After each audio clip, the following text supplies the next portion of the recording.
ลาดใหม่ที่มีศักยภาพดังนั้นการสรุปผลการเจรจานี้โดยเร็วจะช่วยขยายโอกาสทางเศรษฐกิจร่วมกันของทั้งสองภูมิภาคโดยเฉพาะในด้านการค้าสินค้าการค้าบริการและการลงทุนชวิสาประทุมมารายงานจังหวัดนราธิวาสจัดงานของดีเมืองนาราครั้งที่ 48 ส่งเสริมการท่องเที่ยวกระตุ้นเศรษฐกิจในพื้นที่แสดงออกถึงอัตลักษณ์ที่โดดเด่นของจังหวัดว่าที่ร้อยตรีตระกูลโพธรรมผู้ว่าราชการจังหวัดนราธิวาสกล่าวว่า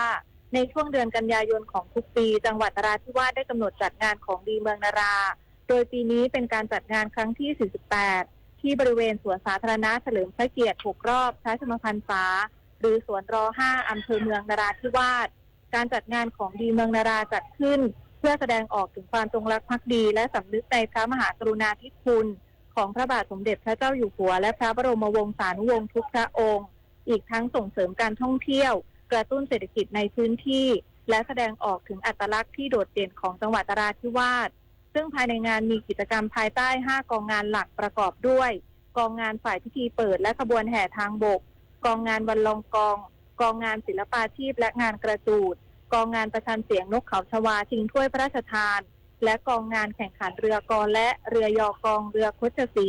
ชิงถ้วยพระราชทานหน้าพระที่นั่งแห่งเดียวในประเทศไทยและขบวนแห่ทางน้ำเรือบุพชาตินอกจากนี้ยังมีการแสดงศิลปะวัฒนธรรมพื้นบ้านและการแสดงแสงเสียงสื่อผสมซึ่งจัดขึ้นเป็นปีแรกให้ได้รับชมความงดงามของเรื่องราวทางวัฒนธรรมในพื้นที่จึงขอเชิญชวนผู้สนใจร่วมเที่ยวชมงานของดีเมืองนาราตั้งแต่วันนี้ถึง 22 กันยายนนี้ที่จังหวัดนราธิวาสปพิชานันท์เทพรักษ์สวทนราธิวาสรายงานกรมทรัพยากรทางทะเลและชายฝั่งหรือทช.ตั้งเป้าฟื้นฟูป่าชายเลนของประเทศไทยให้ได้ 500,000 ไร่บริเวณชายฝั่ง 24 จังหวัดทั่วประเทศภายในปี 2573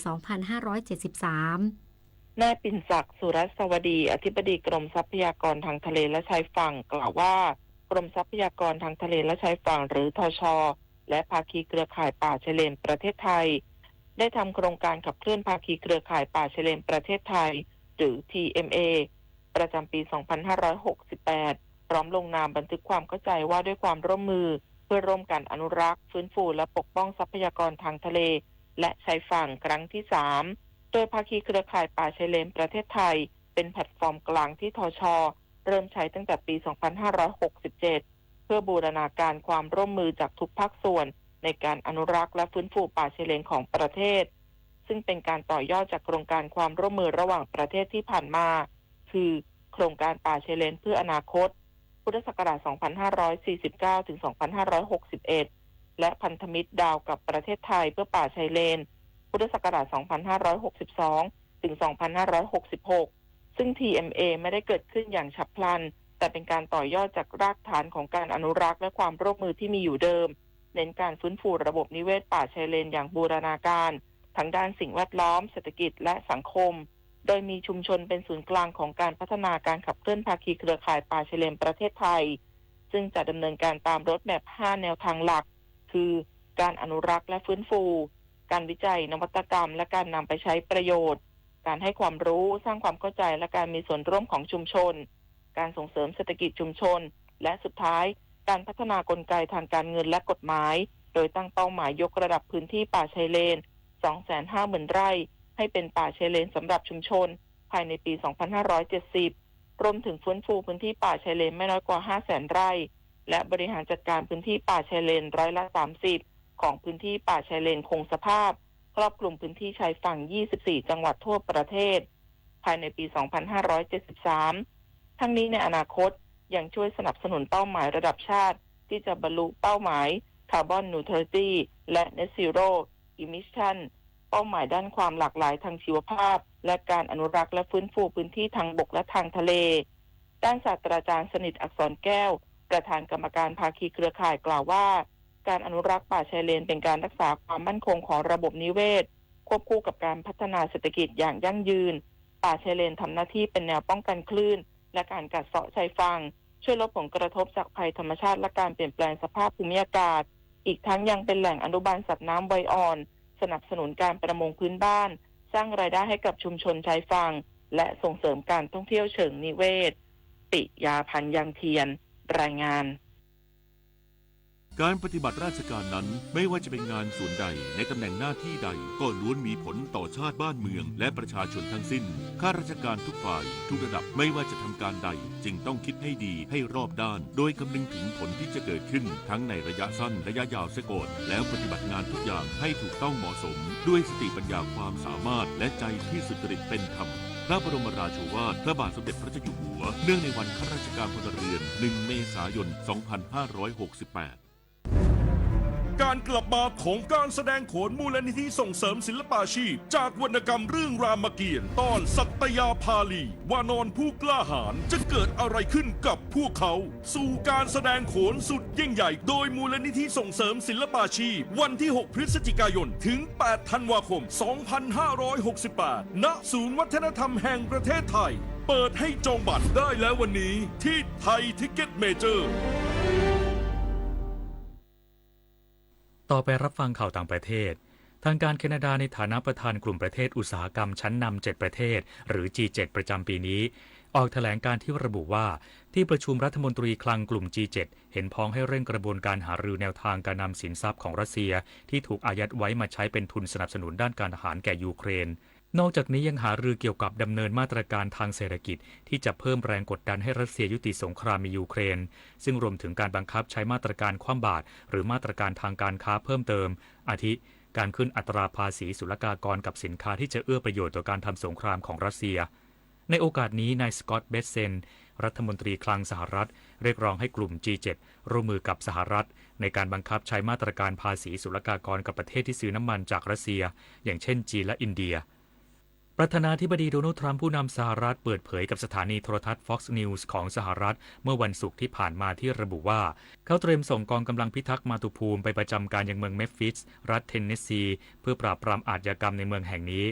ประธานาธิบดีทรัมป์ยังอ้างว่าเมืองเมมฟิสกำลังเผชิญกับปัญหาอาชญากรรมขั้นรุนแรงซึ่งนายกเทศมนตรีเมืองเมมฟิสและผู้ว่าการรัฐเทนเนสซีต่างยินดีกับการเข้ามาของกองกำลังพิทักษ์มาตุภูมิความเคลื่อนไหวดังกล่าวมีขึ้นหลังประธานาธิบดีทรัมป์ส่งกองกำลังพิทักษ์มาตุภูมิไปประจำการในกรุงวอชิงตันดีซีเมื่อเดือนสิงหาคมที่ผ่านมาโดยอ้างว่าเป็นการสนับสนุนเจ้าหน้าที่ท้องถิ่นในการกวาดล้างอาชญากรรมนอกจากนี้ยังส่งสัญญาณว่าจะส่งกองกำลังพิทักษ์มาตุภูมิไปยังเมืองชิคาโกรัฐอิลลินอยส์และเมืองบัลติมอร์รัฐแมริแลนด์ซึ่งเป็นฐานเสียงของพรรคเดโมแครตรู้รักภาษาไทยโดยความร่วมมือของสำนักงานราชบัณฑิตยสภาและกรมประชาสัมพันธ์วันนี้เสนอคำว่าสัมมโนประชากรตอนที่ 2ปกติการทำสัมมโนประชากรของประเทศต่างๆจัดทำขึ้นโดยรัฐบาลมีกฎหมายรองรับเพื่อให้ประชาชนร่วมมือตอบคำถาม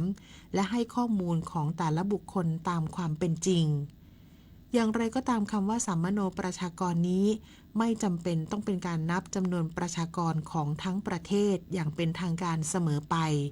บางครั้งมีการสำรวจนับจำนวนประชากรทุกคนในเขตพื้นที่เล็กๆเช่นหมู่บ้านชุมชน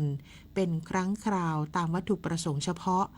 ซึ่งก็เรียกว่าเป็นการทำสัมมโนประชากรของเขตพื้นที่นั้นได้เช่นเดียวกันในประเทศไทยความคิดที่จะทำสัมมโนประชากรแบบสมัยใหม่เริ่มในสมัยรัชกาลที่ 5เรียกว่าสัมมโนครัวผู้มีคำถามการใช้ภาษาไทยสอบถามได้ที่ www.orst.go.th ความเป็นไทยหลายอย่างที่พวกเราภาคภูมิใจอาหารไทยผ้าไทยศิลปะลายไทยที่เที่ยวเมืองไทยและต้องไม่ลืมภาษาไทยเพื่อระลึกถึงความสำคัญของภาษาไทยในปีพุทธศักราช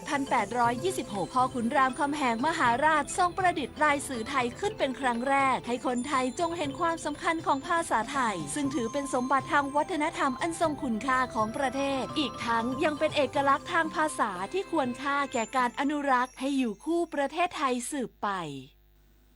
วันนี้ธรรมะเพื่อชีวิตเสนอเรื่องการเป็นคนดีโดยพระเทพวชิระเวทีในทางพระพุทธศาสนาถือว่าการจะเป็นคนดีนั้นไม่ใช่เพราะอำนาจแห่งทรัพย์สินสมบัติไม่ใช่อำนาจของชาติตระกูลไม่ใช่อำนาจของวุฒิปริญญาหรือมีอายุมากแต่เพราะมีศีลมีธรรมกำกับการดำเนินชีวิต ดังท่านลิขิตเอาไว้ว่า อันคนดีมิใช่ดีด้วยที่ทรัพย์มิใช่นับพงพันชนสาคนดีนี้ดีด้วยการงานนาอีกวิชาศีลธรรมนำให้ดีทรัพย์สมบัติชาติตระกูลวุฒิปริญญาอายุจึงไม่ใช่เครื่องรับประกันว่าคนคนนั้นจะเป็นคนดีเสมอไปพายุรุนแรงคลื่นความร้อนน้ำท่วมฉับพลันสภาพอากาศสุดขั้วกำลังทวีความรุนแรงขึ้นอย่าชะล่าใจกับภัยธรรมชาติที่คาดเดาไม่ได้แต่เราสามารถช่วยกันชะลอสภาพอากาศสุดขั้วด้วยการลดการใช้พลังงานหันมาใช้ขนส่งสาธารณะและพลังงานสะอาดทิ้งเศษอาหารให้น้อยที่สุดมาช่วยกันลดคาร์บอนฟุตพริ้นท์เพราะทุกการกระทำเล็กๆของเราล้วนเป็นก้าวที่ยิ่งใหญ่ในการปกป้องโลกใบนี้ถ้าเราทุกคนร่วมแรงร่วมใจกันร่วมทุกข์ร่วมสุขกันตั้งใจปฏิบัติภาระหน้าที่ของตนอย่างดีที่สุดเท่าที่แต่ละคนจะสามารถจะกระทำได้แล้วก็จะช่วยให้ผ่านพ้นอุปสรรคปัญหาต่างๆและดำเนินชีวิตได้ด้วยความผาสุกสวัสดีพระราชดำรัสพระบาทสมเด็จพระเจ้าอยู่หัวจบข่าวกนิกาแก้วสายบรรณาธิการข่าวธิติมาอินกล่ำและยุทธพรบานเย็นอ่าน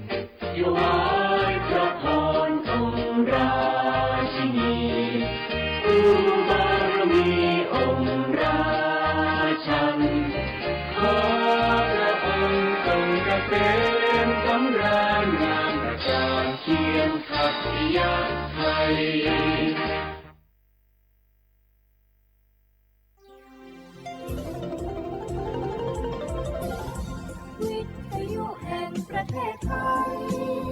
ให้ความรู้คู่ความสุขสถานีวิทยุกระจายเสียงแห่งประเทศไทยจังหวัดเชียงใหม่ AM 1476 กิโลเฮิรตซ์สถานีวิทยุภาคภาษาชาติพันธุ์แห่งเดียวในประเทศไทยที่มีความทันสมัยเชื่อถือได้สร้างอัตลักษณ์กลุ่มชาติพันธุ์สู่สากล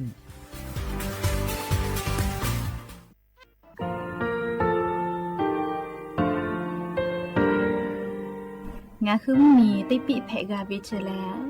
งาคือติกาติชูแลติเลเพกาวิมาเฮยาค่างาคือชอยาออตุคโลกาติเทวิออคโลคาติผาคาชูโยอาชูโยวิโยกาคาเดติเลอติแกกาพุติลาวิทัปาโตงาคือชอยาอาสติกาวิโยงาคือออตุคโลออคโลคากาติเทวิอือเวอีเวมาโกติยาลิเลทอกาอายิอือเวคาชเวเพวิโยอลากัวงาคือออตุคโลออคโลคากาติยายามาเตียลาวิโลโกงาคือชอยาทอกาอาสติมากาวิคาชูงาคือมีติปิเพกาวิเจแลงาคือติมูติฉติเพเลอติกาลิเลอาชูโยเวอวูปุตาเวกันติภาคาเซติเกคาเดกากาติเทวิทัปาโตงาคือมีติปิฉกิเพลากาวิโยเชแลงาคือเทโจโมโคคางาคือมียาถาตอกคอปิลาตาเวปุราเวติเชเสนีเสหปามัชหปานิหิงาติเชออกขอบทามัววิทยาลัยวิชาการศึกษาประสานมิตรโกเวออคโลจากเกรทาไทโจโมคุโฮคางาคือมียาถาปิยาลาตาวิตอกคติพายโย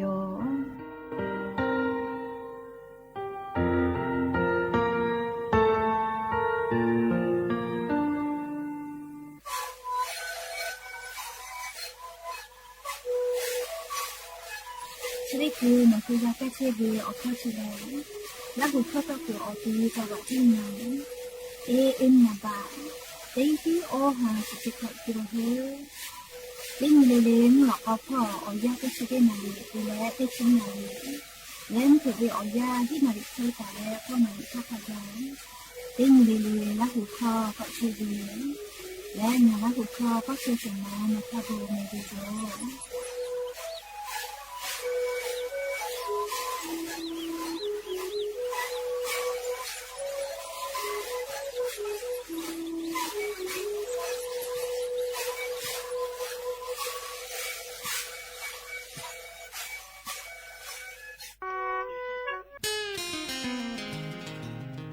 ได้ขอลีลีมุยิขอยากาลาโกปุจจาก็ติผาเปจาวิโย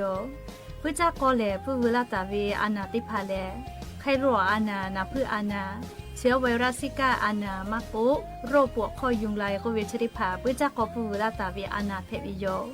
และปุจจาก็ชติผาแลตาวาตะคือกะจาวีปุจจาก็เพวิโยชดาปะตองะคือเตกาลีลีกับปุจจาก็ปุเวลาตาวีไขรัวอานาชติผามากะเพติตุงะคืออตุถะปุจจาก็ตาฉิจืองาคือเชตาวีเยคอโลปุจักออูเลอเยพิกอติมากะเพไตจูงาคือเยคอกะคอมาโกอากะอัจพอโลกะดะเกตุเวอเจติผาคาเดตินหะซาวะบาตาวีทั้งขยะติผาโลโกกะอหุคาเดหุและอากะอัจโลอิกะตุตาเวติผาโมวิโลโกคาปุยจมุนาบออิกะคือเยเวติผาโลโกอหุคาเดเบเยอโลโกปุจักอติผาเลอิกะเกเลเวอคโลอูเลอเยติผาพิโตลาวิโยชดาปะตองะคือปุจักก็เชกอติติผาทะกากุจบะปิวิโยและปุจักก็ปุเวลาตาวิไคโลอานาเพวิทยาทาญิญิตาและสุญิเวอยาชอคโลแลอตุหนาชนากะนาชินาและจามกะดอมกะเลพิพิยอยอติผาเตเลกางะคือว่าละว่าเมฟัวสอสูญิญิแลติผาตอลาวิโยติผาพาเลนาจาลาโกพิตอลาวิกะสติผามาโกอากะซุวิกะสตอลาเลนักขสติผากะตอลาวิโยและงาคือเลอนาวิโอฮิติผาจะเคตอลาวิโลโกมอสละกุเกโลไกและหาจะหาไซอลโกไคโลอานาชติผาเลนัชดอมาเพวิโอจิจอวิโยยาเกปัวติผาเอสไพรีปอตาวิมาโกไฮบูโปรเฟนติผาปอตาวิเชเล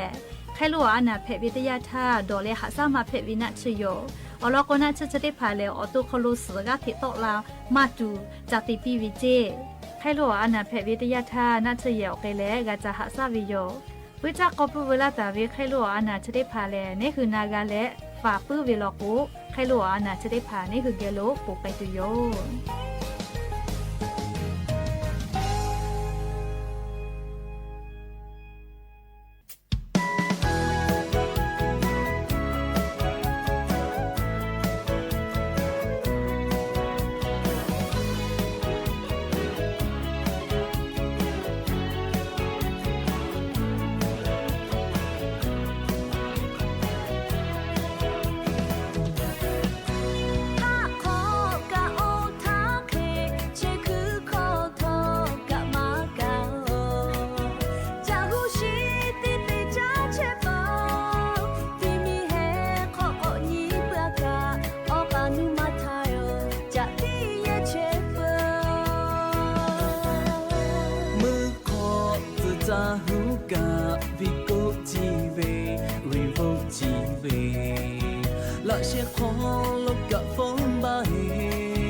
ใช่คือคอทองกะม切不地米黑可我你不干我干你妈太哦咋地也切不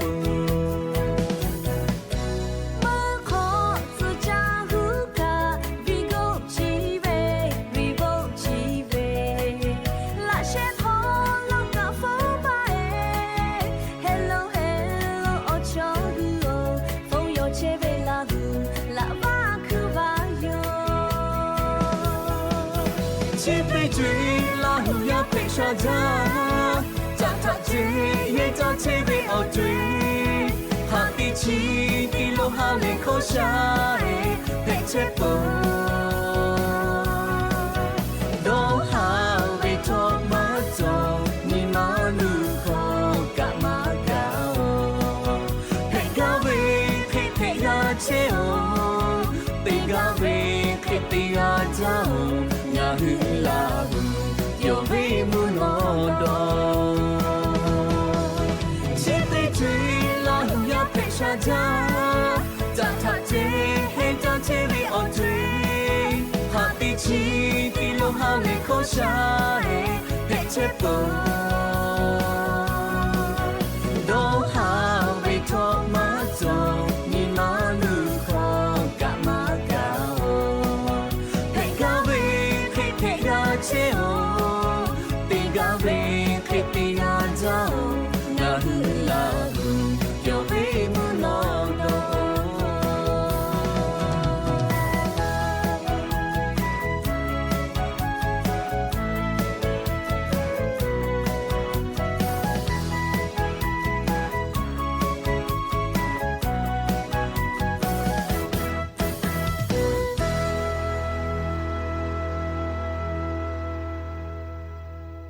รายการอบุดาเจ้าคลงะหือข้อกะกอกะดักเชวิทปะตอ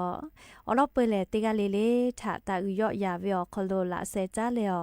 รายการอบุดาเจ้าคโลหะอยู่ลาวิโยแมฮาวิอวิอเนียระหุยาคาพ่อเชพโลเชตาเวคาคิเพเชเลนาติกาเลเลทอกะจาเมดอเมซึเมกาเมฮาเลดอซาเชลเลนาจุเรเจเวอยากะนี่คือไทมิงกอคโลแลมุยิคอยามาปุหิวิทปะตองะคือติกาเลเลกามุยิเซมาคัสปอตอลาวิอานาอากอติพัทธะนี่คือตอดะและปูกากะกิจอปูติกาเลเลกาจาวิดอวิเชวิจอวิเตเจเลเลพอสติตาและอาชิยอตุยอยากะทะคะเดญหาซาดักอิสิแมและยันยิเวอยาแลชดิสอคโลสปุขอนียันยิแลก็ฮาปาสะเทบาฮาปาคโลยันยิติชเสนีรันเพวิโยและจะขอยิหินชงาขอสขอฮาวิอวิอเนียระหุยาติเผาติฮาเลเลวิอยาหินาริควายตาและก็นาริทักไกติฮาเลเลงะคือละหุคอไรกาอบุดาเจ้าคโลละหุคอตอกเชวิโยวิทยุเรดิโอ AM ติฮิโอฮาสติคกิโลเฮิรตซ์ติไลพอเปิดรายการ Facebook Fanpage สวทเชียงใหม่ AM 1476พ่อกาดไลฟ์สดติดต่อไกเชียวงาคือราหุยาเขาพ่อซาพ่อจอกูพ่อพอนาและติแกในคือราหุชอเจทาโอกาปิดักไอแพวิโยจ้าเลเชซาจอซาพ่อเวอลอติลอทะติแกนาสิแม่อายุจาวิโยเลนิมัสโกเวเลอลอกงาคือชอยาเลอนิมัสติกามาเตียลาเลนิมัสปอเชเวอคาทีเอเพลาโกซาเลอวิจิแม่ลิโซเวโกกาวินะเฮโกงาคือนิมัสเลกาติเชเวลโกนิมัสปอเวอคาชอตะยายากอกแกนับปีเนอวิเคลิไกวิจินักแขวิเคลิเรียกว่างาคือชอยาเลอตุคโลอายุจาวิอคคาติมาเพวิโยลินิมัสกามาเตียลาโกชอยาซาเลอวิเมจราปตอลีเชเบติจูวิอยางาคือชอยานิมัสอานาเพเลเซวิกามาจาปวิโยเลนิมัสอานาเพวิชกาตาเพเกหิทาลิติโชหิมาปอปอยวิกาเตเลติปอตินิมัสกามาเตเลปาเซวิจเคติภากาจะเพปวิโยเชเวเลเลีไทโคโลโกโรคหัวใจวายกวินาละจละหานิมัสกามาเตเลปาสเซเวเลเขกว่านิมัสกาเลอายุจาวิทปะตองะคือติกาลิลิกานิมัสอานา เลออลอติผางาคือติกาเลกาชตาจอวิออจิติผาจอวิโยงาคืออตุคอโลเวนิมาสเลอานาเพวิทยาทางาคือทะเลออหิติผาโทลาเวเลเฉลอายิอุจาติแมเลคาเดนาแมออลอติยานิมากาปุกีเวเจนิมากาปุกีเลซาโกหาเวเขกเวนะเตปปอนิมาสวิเวนิมาสปอไวเวเลฮือปื้อจาเวอุกูนาอุกูมือเวลีเวียไวไกเวจะเคติผาเพปื้อวีเจเฉลเลียงาคือนิมาสอคโลปาฮาจอเชวโกเลโทลาเชเวออหิเจนิมาสอานาเพไกตุเวเลโทลาเชเวนาโตลาเวออหิติผาเจไคไกเลโกโกเลยาเซทากัวเวียจะก็กัวซาลิงาคือติกาลิเลกาสติตาตัวอโปเลอลอโกอหิจะติผาแลนิมาสอานาเพไกตุเวถ้าจะดาเวอายิอุจาเวอหิติผาเพวิโยนิมากาปุกีนานิมาวิเวเลนิมาสปอไวใจเวเลคตเลฮือปื้อใจเวนะมาชิเตกะฮือเวออกามาจะจวยกันเลโอกูนาเลโอกูมือเววีไวไกเวเลจะได้พาเลนิมาสอานาเพไกตุเวเนี่ยคือถ้าทูลาเชวิอหิติผาเจงาคือแล้วเล่นนาวิอหิติผาจะเคจอวิลโกเพตอลาวิลโกเลเลสติตาโลเลนิมาสพอปะฮะจอเชเวเคโกนะเชยอไกเลมอสลากูเกโลหากาจะเตนิวิโยงาคือตุโคโลนาวิอหิจะเคติผาเพตอลากางาคืออายิมาเตเลติชิมาฮิโดเลเคติบาวิลโกนิมาสเลกาติวิเจอาลาโกเนคือตุเลซาเลฮิลาวิโยเลเคโกนิมาสอายิอุจาเมเฮโกนิมาสอานาเลเพกไงเวนะเลแพกไงเวออกคาติผาเลไทคอลโกปัจจัยเสียงก็เวนะอามาเลก็ชูดอเวเจเลชูลิไฟฟ้ามาก็ชูลิคอตุพวยเวไม่กะชูลิเรียกว่าลูดอเวเลยาเซนก็เวนะเลจะได้ผักคาปุยเจแม่นิมาสอานาแพกไอตุเวอจะได้ผาเลชูดอเวเจเบื่อก็อสมเวอานาแพกวิชอเจเลอสจักคอลูอชูจอเวอานาจอวิชอติผาเจบาวาอานาอชอจอมาเวดอมาเวดอหาปื้จาเวออกามาจอวิชอติผาเจเลอเจจะได้ผาแลนิมาสอานาเพกไอตุเวไงจาเวเลอหิติผาไงจาเวอจิติผาเจเลก็ก็คือชุดดอเวกาเจลูนะเลอสมุเวเลอสจักคอลอชุจอเวบาวาอานาจอเวเลดอมาออกามาจอเวจะได้ผาแลเลนหัวตัวอาสติคากาปิปาวิโยอลอเปจาเวดอเวเชเวจอเวดอเวสมกากาเจเวออกาจอเวจะได้ผาเลงาคืออตัวเชซาจอซาปุตัวอปูอายิกาเตวิโยยาก็งาคือนิมาสานามากาเพกตัวอปูนาลิงาคือกาฝาจอเวอจะได้ผาแลอบุจอวิจาตุดอตุได้ผาคาเดจะเจเลชูลิมากดเจเลแอลกอฮอล์จอวิอจะได้ผาจอไกเจเตขอเตปอเลอตุคอโลอานาอามาจอวิได้ผาคาเดเตนเชเจและเลออกาคาเดจอจีอีโอวิกาตินิเวติควายนาลิเคยูตาเลออกาคาเดจอเจงาคืออตุคอโลมาเพมือจอวิอจะได้ผาเตยายาเพตอลาปอตอลาเลมาซอมือเวลโกนาเชยอไกเลมอสลากูเกโลคาเดจะเตนเจเลเชเลนิมาสอานาเลงาคือเตกาลิเลกากาชตาจอเวนะอลโกก็ตูจอเวเลอจะได้ผาเพวิทัปตอเลโกนิมาสอานาทะจันดาวิซาตาอลอติผาอยู่เวลาเลอวิอเนี่ยละหุยาติผาทะเกามาลาวิโยแม่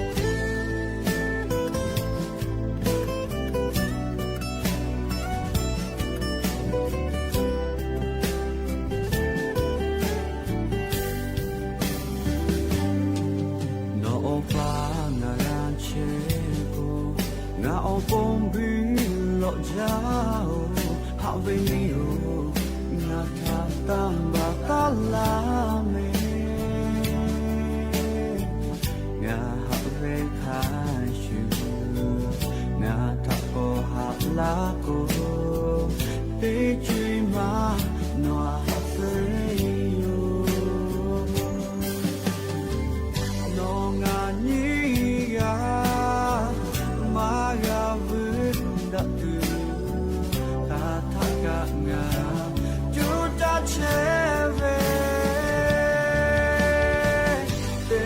te ya nga te ya o ta chin ba ta la me cho ya hu we ya ku ta no na ya la ha we of fu te la le na ta no o ha la me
และจะได้ต่อเวออยาแลเลียงาคืออเป่ากโลนีจาเวเล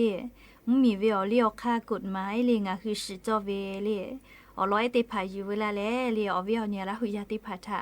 กุมาลากาเวยอยานี่อยู่เวลาตาเวอเลียวค่ากฎหมายเลียงาคือสิจอเวเลียขอยาจอเวจิเมเลียงาคือมางาดะจอเวเลมาชมางาดะจอเวอลอโกเนคือเวอลอติพาอยู่แลชูนามุนาตอยติเกลาเวจิเมขอจือจอเวจิเมเลียงาคือมาชมางาดะจอเวอามาเลก็เลียอลอติจือแลโทรศัพท์มือถือจิเมเลียมางาดะจอเว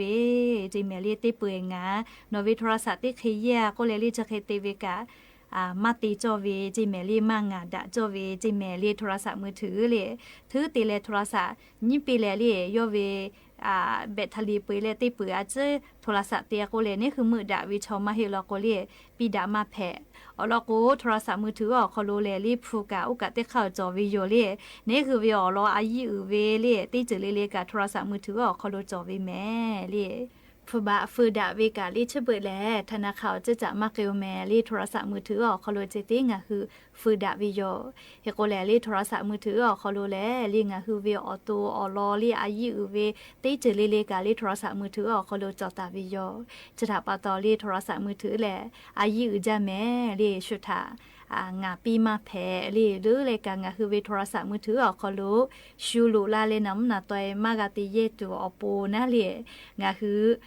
โทรศัพท์มือถือออกคอโลกาลีรหัสติพาลีกาคือเลกาล็อกหน้าจอก็เวน่าเลยรหัสกาคือเวลีนี่คืออเซพาแม่ก็ชวมาสุดจะแพเวลีไม่กาละนอปือเวละนอไข่ติพากาเยวิโยแม่ก็โทรศัพท์จะเหลือจะแม่ก็เลยชูงาคือเวอตาติเลเยกลาเวลีจะดับปาต่อโทรศัพท์มือถือเฉลลีอา ยีอือจาเลยฉะเบินยี่ห้าเวียอยาเราก็โทรศัพท์มือถือฉะกะนี่คือผู้กุปีเต็มมากเคลีแพะวีแม่เรียจะได้คือเวียอยาเฮกว่าอายีอือจาเลยโทรศัพท์มือถือฉะกะชุดฐานะมุนาตอยงาปีมาแพะแม่ปุตตาเลยนี่ยาเตยาเลี้ยงอ่ะคือชัวมางาปีแพะเวเลี้ยงนี่คือเยเชวีคอมพิวเตอร์เตพาเลียแท็บเล็ตเตพามาโกลิชัวน้ำนาตอยงาปีมาแพะอลโกเลงอ่ะคือเยเชวีคอมพิวเตอร์เลละหะเตพามาโกเลแท็บเล็ตออกโลละหัดติผาลิชุกข้ออยู่ไกลาวิโยจะดับปะตอลิงอ่ะคือเวคอมพิวเตอร์มาโกลิงอ่ะคือเวแท็บเล็ตจะได้ผากะชุดน้ำนาตอยตั้งอ่ะปีจิเมลีอายีอือเวละหัดติผาจอวิทัปะตอเปิดตาเลเซยาติยาโลโกลีชัวมังอ่ะปีจอเวเลเลียบัตรเครดิตมาโกลีบัตร ATM จะได้ผาชัวตั้งอ่ะปีเจบัตร ATM โลโกผู้บัตรนี้อยู่กาวิโยบัตรเครดิตโลโกลีผู้มาจอยกับผู้นี้อยู่กาวินาลีจัดสาวินาลีอเมจาเมลีบัตรเครดิตได้ผาเลียจะดับปะตออจิชนิยาทอกาชุดน้ำนาตอยตั้งอ่ะปีเจเปิดตาเลเซยาติยาโลโกลีอายีเวเอกสารติผาลีนี่คือเวอตัวอลอจาดะเวนะเลียสมุดบัญชีธนาคารมาโกเลียบัตรประชาชนเยนาบะติผาลีชัวตั้งปีเจและเลนี่คือเวหมอทอกาคู่มือทะเบียนรถจะได้ผากะตั้งปีแม่อลก็ชูอยู่เกลเลียจะตายลาเวเลจะฮอเลเกลาเวลีจะดับปะตอหมอทอกาลีคู่มือรถจะได้ผากะชัวตั้งปีเจเปิดตาเลเลียง่ายอย่าเตยาโลโกนี่คือเยเชวีอีเมลจะได้พาแลนี่คือโซเชียลพอไล่อย่าเยวิอคอโลไล่เจอสมัครวิอคอโลอีเมลเยวิโยเคโกละหัดติผาอุกะติคาโลจอวิแม่จะดับปะตอลีโนเวอีเมลเชกะชัวตั้งปีเจโนเวข้อมูลติผาชุคอเกลาจิเมเลียเบื่อแลขอยาติยาเลียชัวมังปีจอวิแล Facebook มาโกไลจะได้ผาชัวตั้งปีเจเลียโลโก Facebook มาโกไลจะได้ผากะช่วงปีวิลโกโนวิลาหาชุจักข้อปาลาโกลิโนวิอสเอพาเตเตกะเตปอกเยมากาลีมาเฮกาโนวิเฟซบุ๊กยูเลลิชวน้ำนาตอยจาเตวิมาโกลีชูเกียวพูจัดเชเวลิโนเซพามาเฮียเวนาโนวิออตาติเลจัดเชจังตัวเวจเกตยาลาโกเชดะเชจกาลีอปิมากาจาอกุมากาดอยาคาจีเตดิโลราคาเซลาวิเมลิจกาอายุเวโยลิงาหึมมีเวอเลียวคากฎหมายพอกว่าลาโกอเจจะได้ผาเลลีนี่คือเวอตูอลอลีอายุเวออเจได้ผาจอวิทัปะตอชุทามาชมังปีจอเวเจอามาเรียก็โกเลโทรศัพท์มือถือนี่มาติมาคอมพิวเตอร์เซยาติยาบัตรเครดิตมาโกบะ ATM อยาติยาลีอายุเวเอกสารลีสมุดบัญชีธนาคารมาโกบะประชาชนเยนาบะมอทอกาคู่ทะเบียนรถเลียเปื้อเลขอยาติยามง่ายอย่าติอย่าลอลีง่ายอย่าติอย่าอีเมลลีนี่คือเยเชวีอีเมลลีเบื่อเลยขออย่าติอย่าลอโก Facebook มาโกไลค์จะได้พาชุดน้ำนาตอยตั้งปีเจอลอโกนี่คือตัวอคอลอายุเวอจะได้พาจอตาวิโยดาวิพอเยกลาทุกติชมาเฮลีอยากเข้ามาดาวิพอเยกลาวิลอโกลีเมคือกาโตลาวิโยลีชดาปะตองคือติกาลีลีกาลีออจะได้พาแลงานดาตุวิอจะมาฮิเมลีนี่คือตัวอคอล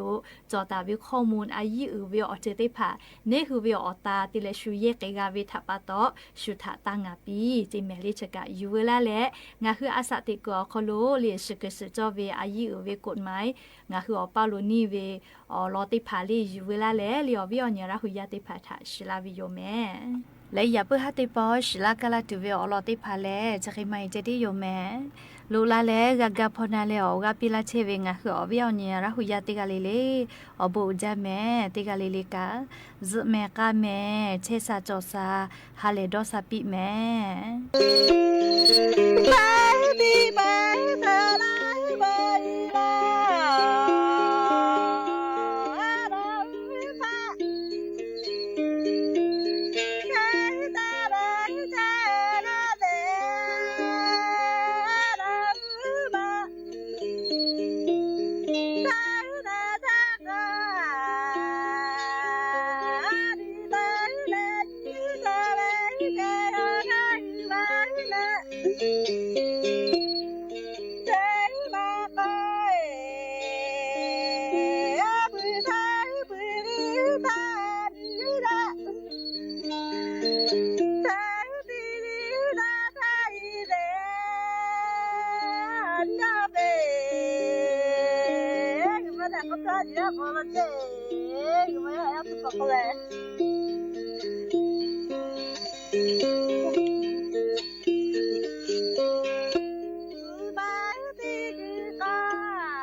สถานีวิทยุกระจายเสียงแห่งประเทศไทยและเครือข่ายทั่วประเทศเสนอข่าวต้นชั่วโมงรู้เร็วรู้จริงเกาะติดทุกสถานการณ์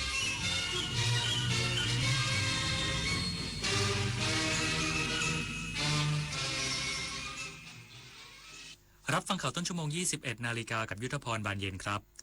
นายกรัฐมนตรีขอพรให้ประเทศชาติมีความสงบเจริญก้าวหน้าและประชาชนมีความสมัครสมานสามัคคีเนื่องในวันเกิดปีนี้อีกสักครู่กลับมาติดตามรายละเอียดครับ ชาติศาสนาพระมหากษัตริย์คือรากฐานของความเป็นไทยร่วมกันสืบสานปกป้องและภาคภูมิใจในสถาบันหลักของชาติเพราะความมั่นคงของแผ่นดินเริ่มต้นจากหัวใจของเราทุกคนรักชาติรักษาศาสนาเทิดทูนสถาบันพระมหากษัตริย์รวมพลังความรักสร้างชาติให้ยั่งยืน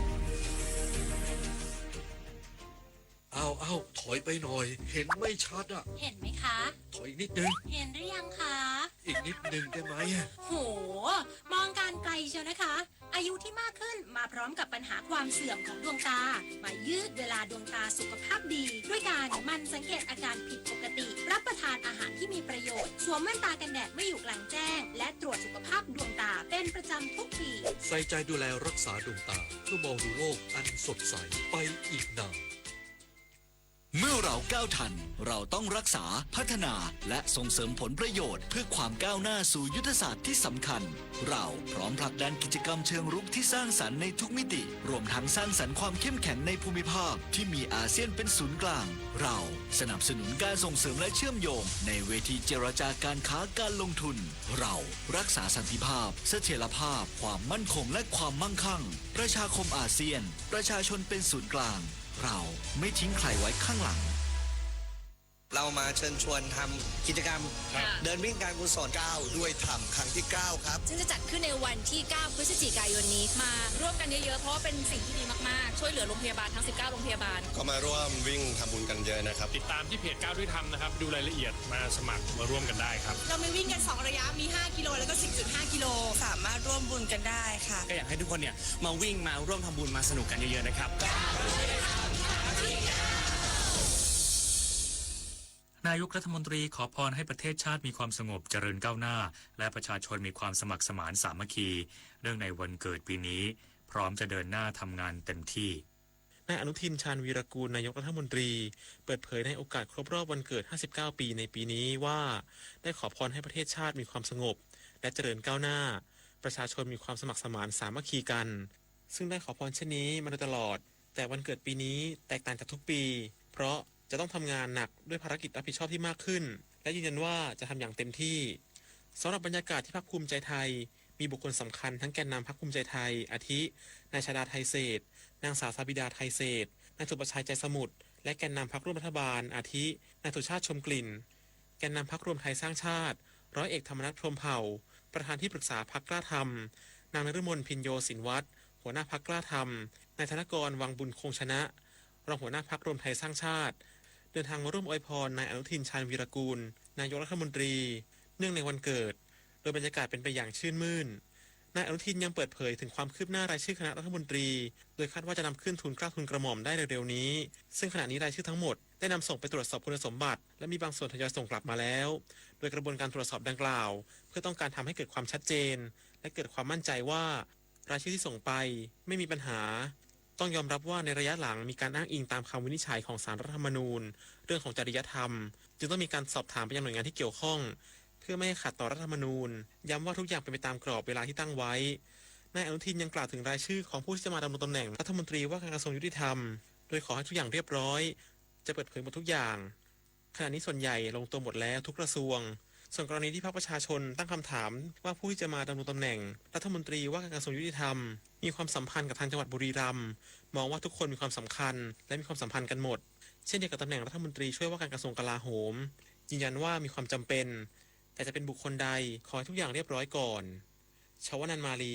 รายงานอดีตสสพรรคประชาธิปัตย์ยอมรับบุตรสาวปฏิเสธเข้ารับตำแหน่งรัฐมนตรีช่วยว่าการกระทรวงพาณิชย์เพราะต้องดูแลธุรกิจทางบ้านแต่พร้อมให้การสนับสนุนภารกิจรัฐบาลนายนิพนธ์บุญยามณีอดีตสสพรรคประชาธิปัตย์กล่าวถึงกรณีที่นางสาวนิธิยาบุญยามณีบุตรสาวไม่รับตำแหน่งรัฐมนตรีช่วยว่าการกระทรวงพาณิชย์ว่าเป็นความจริงเนื่องจากบุตรสาวไม่ต้องการที่จะเข้าร่วมคณะรัฐมนตรีเนื่องจากติดภารกิจทางบ้านที่เป็นธุรกิจครอบครัวหาคนมาดูแลแทนไม่ได้และอยู่ระหว่างการขยายการผลิตพร้อมขอบคุณนายอนุทินชาญวีรกูลนายกรัฐมนตรีที่ได้ให้โอกาสและตนเองยินดีสนับสนุนภารกิจในการขับเคลื่อนและผลักดันโครงการต่างๆต่อไป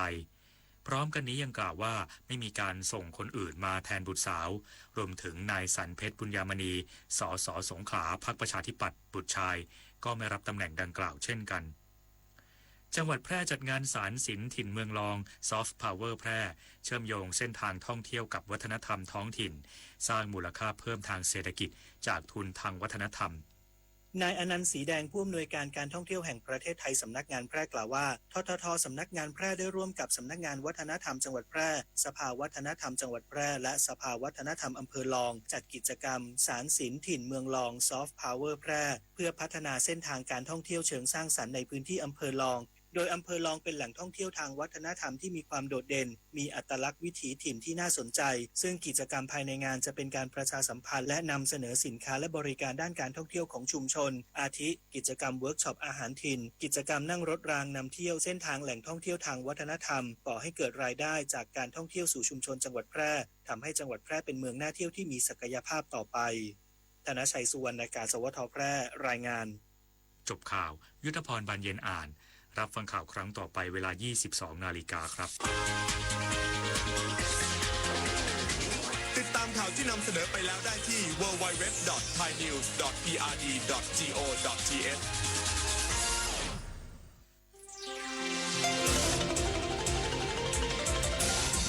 วิทยุแห่งประเทศไทยให้ความรู้กู้ความสุข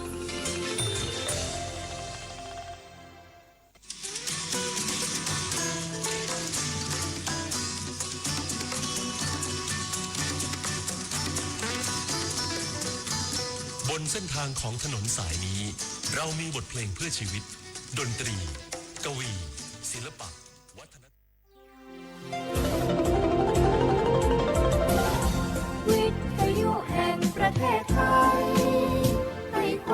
าม ถานีวิทยุกระจายเสียงแห่งประเทศไทยจังหวัดเชียงใหม่ AM 1476 กิโลเฮิรตซ์สถานีวิทยุภาคภาษาชาติพันธุ์แห่งเดียวในประเทศไทยที่มีความทันสมัยเชื่อถือได้สร้างอัตลักษณ์กลุ่มชาติพันธุ์สู่สากล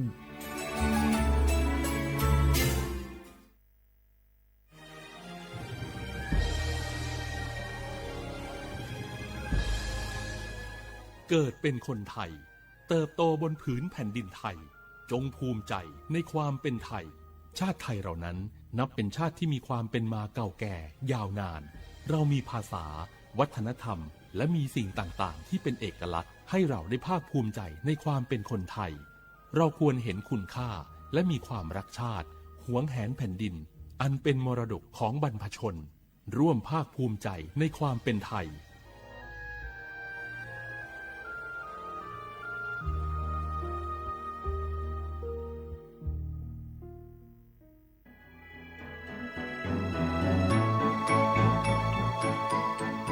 การปกครองระบอบประชาธิปไตยจะมีความมั่นคงก้าวหน้าเพียงใด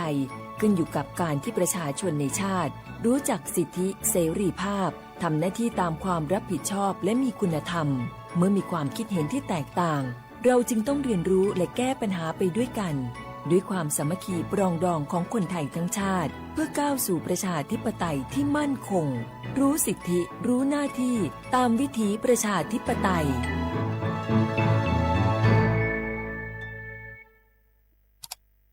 อ้าวแชร์เข้าไปบะอ่านเลยกะแก้วกับผมก็ดูอยู่นี่นะเจ้นี่มันก็เป็นโลโก้ของหน่วยงานราชการนะนี่เข้าไปตรวจสอบได้ยังว่ามาจากหน่วยงานรัฐแต่ก็ระวังก็เป็นเหยื่อเข้าปลอมเนอะเอาฉะนั้นเลยก็นี่ใจถ้าบัตรตรวจสอบให้ชัดเจนนะแต่ที่จะได้ประโยชน์กลับส่งผลกระทบสมัยนี่มันหลอกกันง่ายนะหลอกเรื่องการทับซิทนั่นนี่โน่นเพื่อให้เขาไปกรอกข้อมูลส่วนบุคคลแล้วก็เอาข้อมูลเหล่านั้นเนี่ยไปทำธุรกรรมต่างๆหรือแม้แต่หลอกให้คลิกลิงก์สารพัดที่มันจะทำนี่นะถ้าอันเขาจะเนี่ยจะได้ดีนี่เจนี่อย่างแรกเนี่ยต้องตรวจสอบข้อมูลให้ชัดเจนจากหน่วยงานรัฐเนี่ยก่อนข้อ2ต้องมันติดตามข่าวสารหื้อหูเต่าตันและข้อ3ต้องมีสติไม่ได้เจืออย่างง่ายๆนะเพราะว่าพวกมิจฉาชีพมันจะใจความเจือความศรัทธาความโลภและก็ความกลัวมาหลอกคนทำให้หลายคนตกเป็นเหยื่อเขาก็ต้องเป็นส่วนหนึ่งในการตกเป็นเหยื่อหรือแชร์ข้อความอันเป็นเท็จบางอันเนี่ยเขาก็จะมีความผิดใดอยู่ดิมว่าดีหาเหลืองติดคุกแล้วแก้วนี่นะขอโทษครับเจรู้เท่าทันป้องกันการตกเป็นเหยื่อจากแก๊งหลอกลวงปรารถนาดีจากสำนักงานประชาสัมพันธ์ที่3กรมประชาสัมพันธ์ค่ะฮัลโหลสวัสดีครับพี่น้องอายุนี้เดือขยาวโฆษณาไกกะกอสถานีวิทยุกระจายเสียงแห่งประเทศไทยจังหวัดเชียงใหม่พบปานเนอบีเคฮอมอนาแอออนหลิญาเมเจสถานีวิทยุกระจายเสียงแห่งประเทศไทยเฮนาอย่าซินก้อนบีดูอย่าล้อนแต่ช่วงหางละหาเชลกับปจักกันเนดูพ่ออีสานนี่กามาเล่าเนกามองขากากาอีกุญญาอายุเนียวโฆษณาบีเกหมอญาแลนึงมาอ้อนนานากาไงเหลียวเนไงชนยางายีเนียวนากาสัมโบนาขอนี่จำยองาซุงนี่สีโกจำยอโกเย่และงาเดใจที่โบนาขอนี่จำยอเวนี่โกเย่งาสีเวและงายีเนียวมาเจอเกญาบุกกี้ดูนี่สิข่าวรับสมัครไปทำงานต่างประเทศเห็นว่าจ่ายทั้งค่าตั๋วเครื่องบินให้ที่พักฟรีแถมมีโบนัสตั้ง5 เท่าของเงินเดือนมีเงินส่งให้ที่บ้านสบายเลยแต่เขาขอค่าดำเนินการเป็นแสนใช่ไหมแล้วก็ให้กรอกข้อมูลส่วนตัวแอดไลน์สแกน QR Code ด้วยรู้ได้ไงกำลังจะโอนเงินไปพอดีเลยก็ตอนนี้นายหน้าเถื่อนกำลังระบาดหลอกไปทำงานต่างประเทศรายได้ดีมีสวัสดิการเลิศพี่สาวฉันโดนมากับตัวเสียเงินเป็นแสนแทนที่จะได้โกอินเตอร์โหแบบนี้ก็พังหมดสิขอบคุณนะที่เตือนเกือบไปแล้วไหมล่ะเราคิดให้ดีก่อนเชื่อเช็คให้ชัวร์ก่อนแชร์แยกแยะข่าวก่อนตกเป็นเหยื่อไม่เชื่อไม่รีบไม่โอนโดยสำนักประชาสัมพันธ์เขต3กรมประชาสัมพันธ์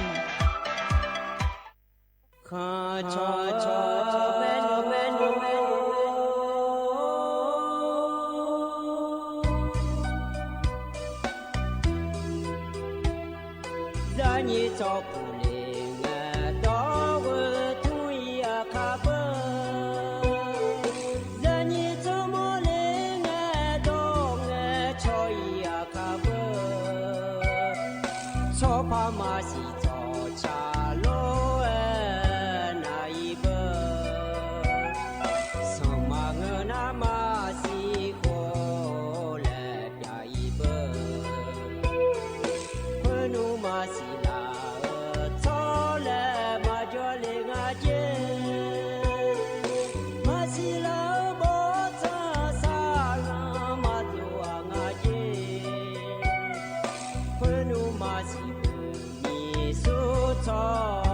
让阿姐，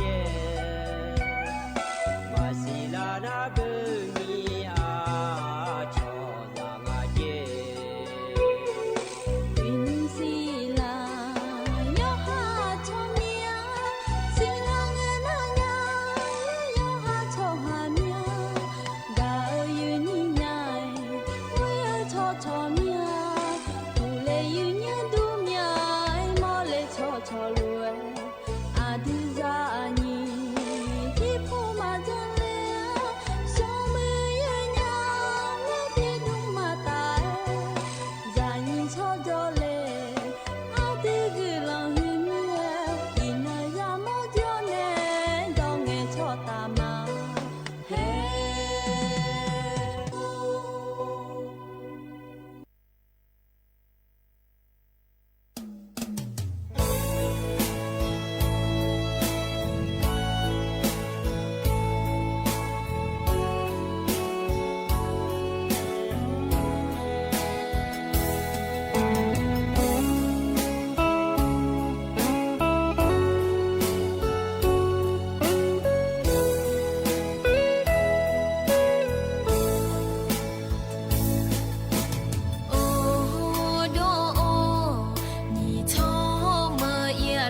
อุจิพออุดุธรรมะเดอาเยนี่มีขังยาโยกานาลุเนลอเยเนียวนุมจิกะลอจะมีนาลุทองจัวลัวอาเยนี่โยกานาลุเนพยาทองจัวเมียเดเยเนียวอุจิพอปาลอเยเนียวเฮกาเมียวมัวดูเนอาเยนี่โยกานาลุเนยาทองจัวหนาขอเนี่ยนาลีอายามนาลอเยเนียวนาลีเวหลังเนนาลีเชหลังกนี่เดเยเนียวเดอันยุมจีนะขอเนี่ยจอนเจอโกนงานกะละแม่เยเนียววันเสาร์งานในเยนี้ถึงมินาลอยุมจีนะงานแหนอายุเชื่อมือแหนที่ขอโลเวจอดามาเดเยเนียวเดเยนี้ยมยากานะขอในอีนที่นกันเนี่ยกายมดาลานะรอเยเนียวอาคานุสอ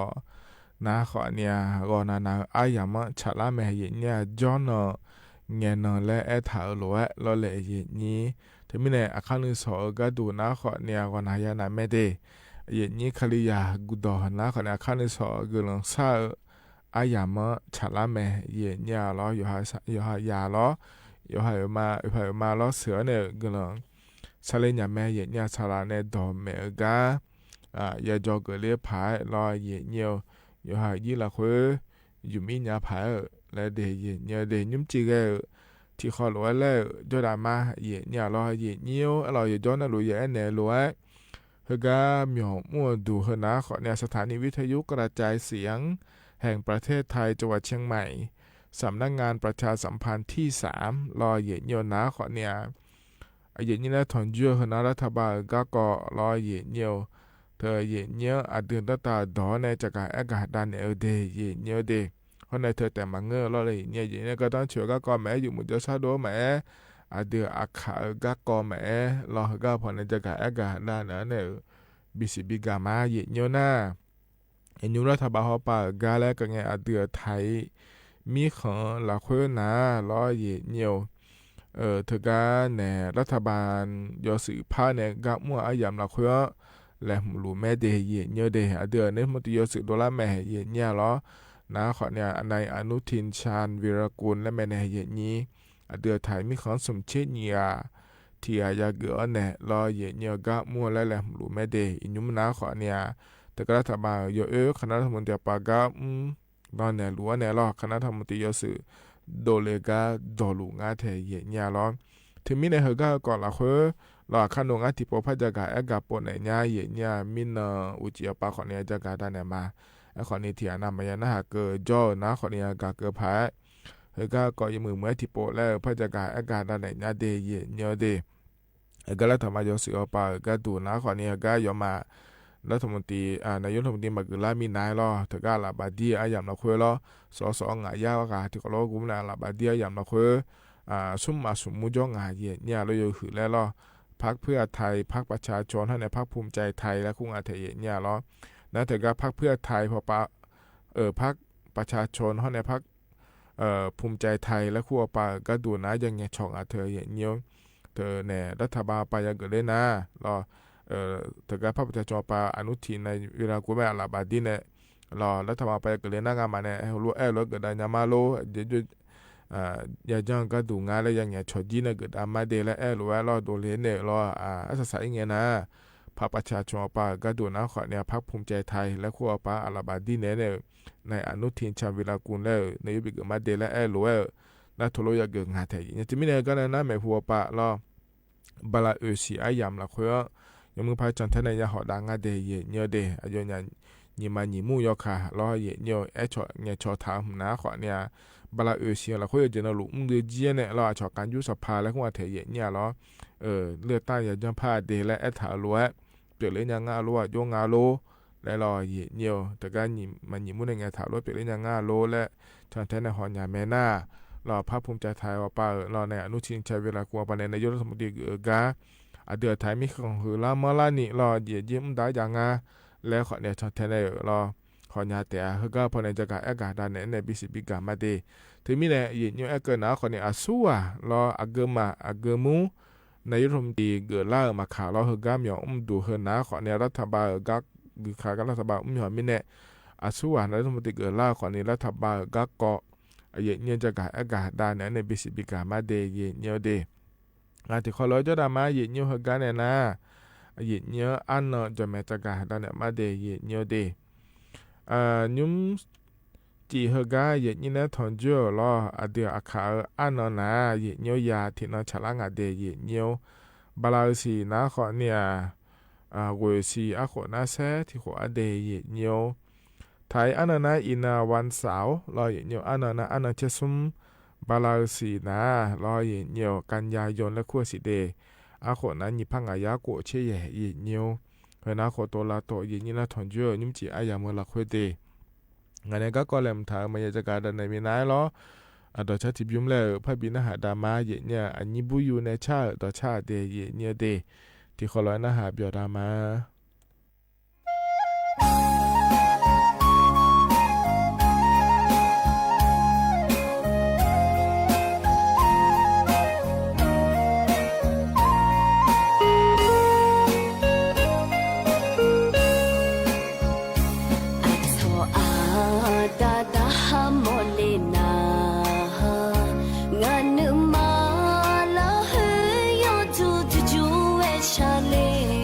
a tho a dang ngang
อัตกะพอในบินนาหาดาต่อชาตกะทบยุมนาลออันนี้บุอยู่ในชาต่อชาเย็นเนี่ยลอ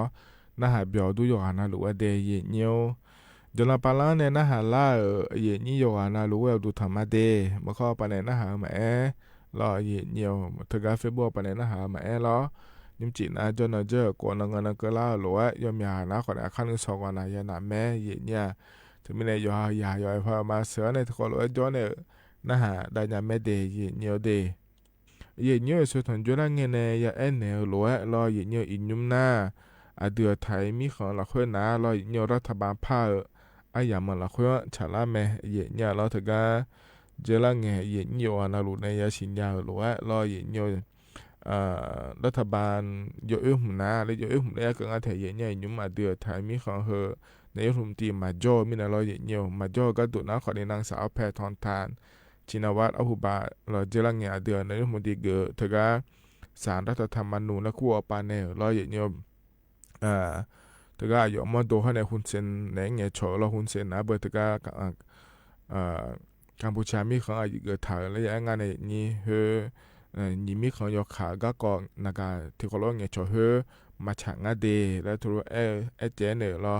น่าเทอร์มิเนอร์เฮก็เนอรออยู่นั่นมุติเกิดกันในยาอิโดสวาเเนี่ยเฮก็ในยาอิโดนะขอเนี่ยเฮในมุติมาจ่อนะเราคณะรัฐมนตรีปาขอนี่อยู่กันนะรู้ยาอิโดจีอาเนี่ยรอยานาจีอาเดเทอร์มิเนอร์รอเนี่ยเฮก็ในเฮเงินในตานะขอเนี่ยเดือนในมุติมาจ่อมีในมุติยาโปพางะนักคณะธรรมติยาปา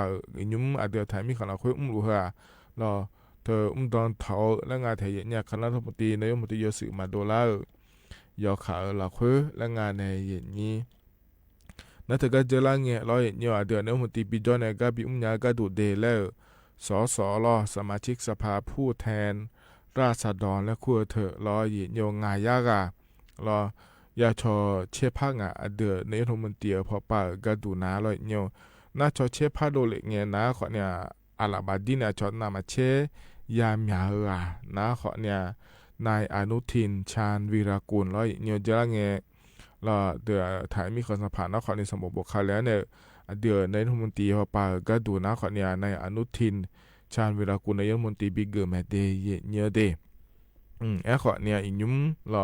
อีนุ่มนาเดยเยอะเถอะก็ในอนุทินชาญวีรกุลรอเดือนนี้มันเดียวเดือนไทยมีของนายกรัฐมนตรีนะขอในเถอะก็สู้ๆค่ะคณะรัฐมนตรีและขั้วเธอบีเกือเนี่ยเดือนไทยมีของอะไรเยอะชัวร์ไปบีเกือเนี่ยก็บีผังงาเดแล้วแหลมไอยำเราคือจอลุง่ายเย็นเนี่ยที่มีเนี่ยเรารัฐบาลจะก็รัฐมนตรีไปก็ดูนะก็ดองลุง่ายเสียเย็นเนี่ยหรอน่าเถอะก็คอยรู้ว่านะเรียกกันอะไรในเย็นนี้เฮน่าเกล่าจองโลและบาสิลาคุยโลและนะรอเย็นเนี่ยแต่ก็คณะรัฐมนตรียศสู้ๆอยากเกิดงานแล้วชมย้อนนัวโดเลนยาวเนี่ยรอเย็นเนี่ยบาลาสิจีเล่อายามละคุยรอเย็นเนี่ยเธอก็เนี่ยเดี๋ยวถ่ายมีของสัมภาระมิชิเลียเนี่ยรอเย็นเนี่ยเธอดอสัญญาดอรอเย็นเนี่ยเธอก็เงี้ยเลยนะก็ยังไม่ได้เจงานเดบาลาสิลาคุยเนี่ยนะเดแล้วอยากเกิดงานเถียงเนี่ยขอนี่เย็นเนี่ยเขาก็เกิดละเงี้ยรอเลยเย็นเนี่ยเธอก็อาลามาบาดีมีนายรอส่วนในเรื่องที่ยศสื่อสมเช่นอย่างที่ไอ้บิ๊กเลยแล้วอาลามาบาดีมีนายรอเดือดท้ายมีของเราคุยชอบพักการเมืองแล้วคงอาเถียงอย่างสอมามัวปานะขอเนี่ยอินยุ่มนะรอโยหือแล้วก็สุ่มมุจอเดเย็นเนี่ยเดตินะขอเนี่ยพักเพื่อไทยรอนี่นะขอเนี่ยเธอพักประชาชนแล้วไงเนี่ยสุ่มน้ำขอเนี่ยก็เนี่ยพักภูมิใจไทยเฮยโยหือแล้วตลอดมาเย็นเนี่ยเขาสุ่มมูยอมาที่เขารู้ขอเนี่ยรอเย็นเนี่ยขอเนี่ยอาศัยอย่างเงี้ยนะเธอก็พักประชาชนและคู่พอปาก็ดูนะขอเนี่ยเธอก็อนุทินชาญวีรกุลล้อพักภูมิใจไทยว่าปังอาลาบาดินเนี่ยมาเดแล้วเจเนี่ยอาศัยอย่างเงี้ยนะอาลาบาดินเนี่ยนะขอเนี่ยเธอก็พักภูมิใจไทยอนุทินชาญวีรกุลแบบอาลาบาดินในนายกบิ๊กเล่มแม่เย็นเนี่ยขอเนี่ยเธอก็มาก็เลยมีนะเฮนี่พอเฮนี่มาหนีมู่ยอขานะรอเย็นเนี่ยสมบูรณ์ย้อนถ่ายอย่างเย็นเนี่ยล้อMOU แล้วคงอาเทียเนี่ยน่าสมบูรณ์ย้อนถ่ายเดินนะขอเนี่ยโยงอะไรแล้วนะเรายุ่มและเธอนะรอภาคประชาชนและขั้วปาเนี่ยรอเธอก็นอมารออนุทินชาญวีรกุลปารอนายกรัฐมนตรีเกิดเลยนะงานมันโลย้อนดาเดเกิดยามาลาและถ่ายดอกอย่างงั้นแท้ น่านุทินชาญวีรกูลปาก็ตุนะคนนี้เกิดยามาเดนมาในรัวงานจันจีมาแล้วหัวถางายกล้อน่าย่อยๆถ่ายก็ตุงาแล้วเกิดนะขอเนี่ยแห่นมาในยมตีละเกิดเลี้ยนะบาลาสีละคุยอยู่จีน่าลุมเลยจีเนี่ยรอเยี่ยวอาจจะการยุบสภาแล้วเกิดงานแถเยี่ยล้อบาลาเสียก็เนี่ยนะไม่หัวปาบาลาสีละคุยอยู่จีน่าลุมเลยจีเนี่ยรอยุบสภาแล้วก็เธอรอเนี่ยมันตีเกิดเหตุจีน่าลุนาจีเนี่ยอาดัมแบบพาจีมาเดแล้วตัวเกิดงานแถเนี่ยเกิดดามาเดแล้วไงขอเนี่ยบาลาเฮก็เสียอย่างมันละคุยนะเราเธอก็อย่าจ้องที่เจนะขอเนี่ยเธอก็กฎหมายรัฐธรรมนูญและขั้วเธออย่าจ้องเผ่าอย่าบุเผ่าและก็งานแถเนี่ยเราทีนี้เนี่ยเราเฮก็เนี่ยนะไม่หัวปาก็ดูนะขอเนี่ยเฮน่าก็ละจ้อนะรอเนี่ยเธอก็ในอนุทินชาญวีรกูลเดือนนี้มุตีสมเช่นนี้อาทิตย์ละคณะรัฐมนตรีชมยอนโดเลจีเนี่ยรอเนี่ยกัมดานะขอเนี่ยรอเลยนี้ถ้าก็เดือดท้ายมีของพอปาคือลามาลานี่มุดาแต่มาเงอะรอเนี่ยกฎหมายรัฐธรรมนูญและขั้วเธอรอเนี่ยบุพาโลรอจังหลังโลอยู่จังโลเฮหัวพยาเลเจดางานเดบลาเสียงละคือแน่เดเนี่ยที่มีเนี่ยรออยู่มาเนี่ยหรือว่าเปลี่ยนเลี้ยนะขอเนี่ยถ้าก็บลาเฮนักก็เล่าหัวรอเสียงในงาเสียงเกินนิโลและนะขอเนี่ยรอเนี่ยเธอก็พยายามละคือในรัฐมนตรียศทีกาและพยาชชิพางาสีเนี่ยเธอก็อยู่มาในหรือว่าเกิดได้นะรอเนี่ยนับบลาโกเสียงรอในยาโขงเชียโขงยามละคือเดือนนี้มันจะยศทีกาแล้วพัดโดนละแม่เดียนี่แหละขอเนี่ยรอเนี่ยชอการเมืองและคู่งานแถเนี่ยรอเฮก็ดูนะรอยามยาโปเจอหล่อหรือว่าเกินนะขอเนี่ยรออินุมทีจีนั่นมีหัวปาทีจีแล้วขอนี้จะรอเนี่ยที่มีเนี่ยรอไม่หัวปลาเลดาอายามละคืออายุลบเปลือกเลือก็ดูงาแล้วพยาจังเทียเสียคนนี้ยุ่มหนาหรอยัวเดือนนี้มันตีสมเช่นยิงอาทิตย์ดอลลาร์แม่เราดอลลาร์แม่เราในอนุทินชาญวีรกูลแม่ขอในเฮน่าก็เล่าย้อนนะรอเยี่ยวคณะรัฐมนตรียสื่อดอลลาร์ยางาโลยงาโลและพยาจังแท้เนี่ยรอก็ในนั้นมีโอปาเดือดถ่ายมีของก็ดูกำได้ไม่เดเยี่ยวรัฐบาลยสื่อเดน่าเถอะเจริญไงอย่างเนี่ยหรือว่ารอเยี่ยวเธอก็ในอนุทินชาญวีรกูลพอปาหนาเราเนี่ยชาวบ้านที่ผมเลยผมถามนะเธอก็โครงการงาน50แล้วคุณแม่เราในนี่รัฐบาลปังอาเชยุ่มชาวบ้านในนี่งาเชยุ่มแล้วพยาดอกอ่อนหลอเนี่ยมันหยอกหุ่มมาเยอะๆก็ดูโลเราเฮก็หัวแหลมทำมาเดยเนี่ยยมเหมือนก็กองงานชาวบ้านเนี่ยพักงานแล้วรอเนี่ยเธอมีเนี่ยเฮก็ก่อนนี่แหละผมเนี่ยจะดามาเดแล้วงาแท้นายมาจะดาอายามเกล้าเนี่ยชมยอดจะบิดอ้องไงเจริญไงเยอะเดอขอนี้จ่อที่จะมายุ่มหัวเดอขอนี้จ่อรอเนี่ยเยอะเดอชมยอดดองโปงาโลอายุจังงาแล้วยมาจัดโดเลยนะนะเฮก็พอเนี่ยเนี่ยที่โปแล้วพระจากอากาศได้เนี่ยบิสิบิกามาเดเนี่ยเดเฮก็นาเนี่ยต่อชาติบิมแล้วนะหาดามาเนี่ยเนื้อทาแล้วชาต่อช่างอาเดอโดในชาต่อชาแม่เนี่ยล้อที่ขอร้อยนะฮะเบียดามา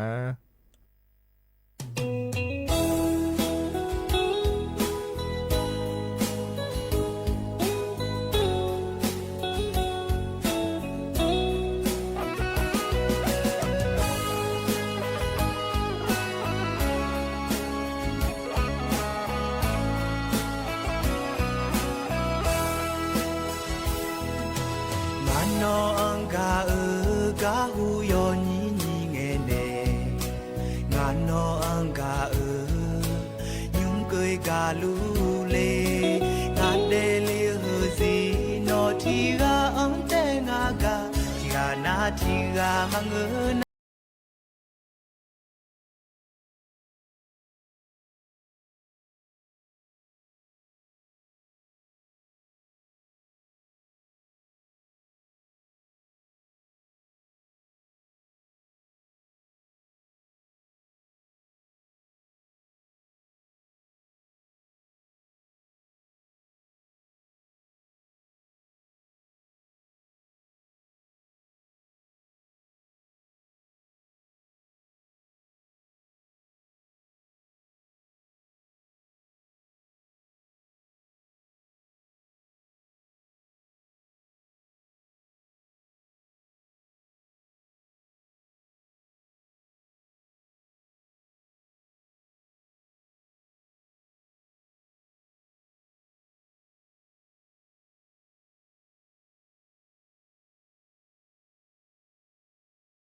อาเด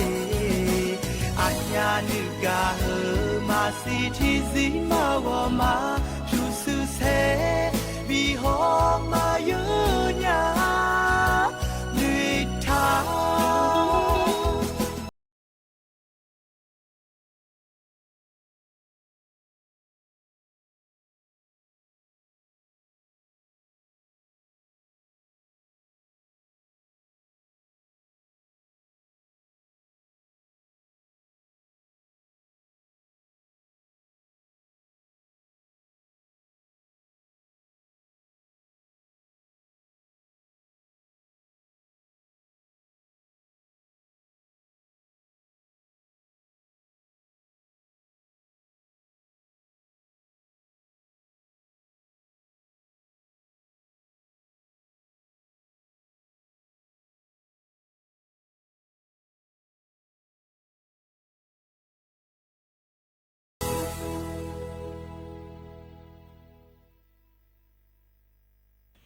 เธอนะต่อช้า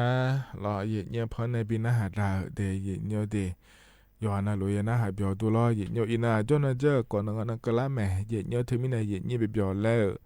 ยานะหาดาผารอเหยียดเงียวอาเดือขาก็อาเดือขาได้จีเดกอเพราะในละพบินอาหารดาญา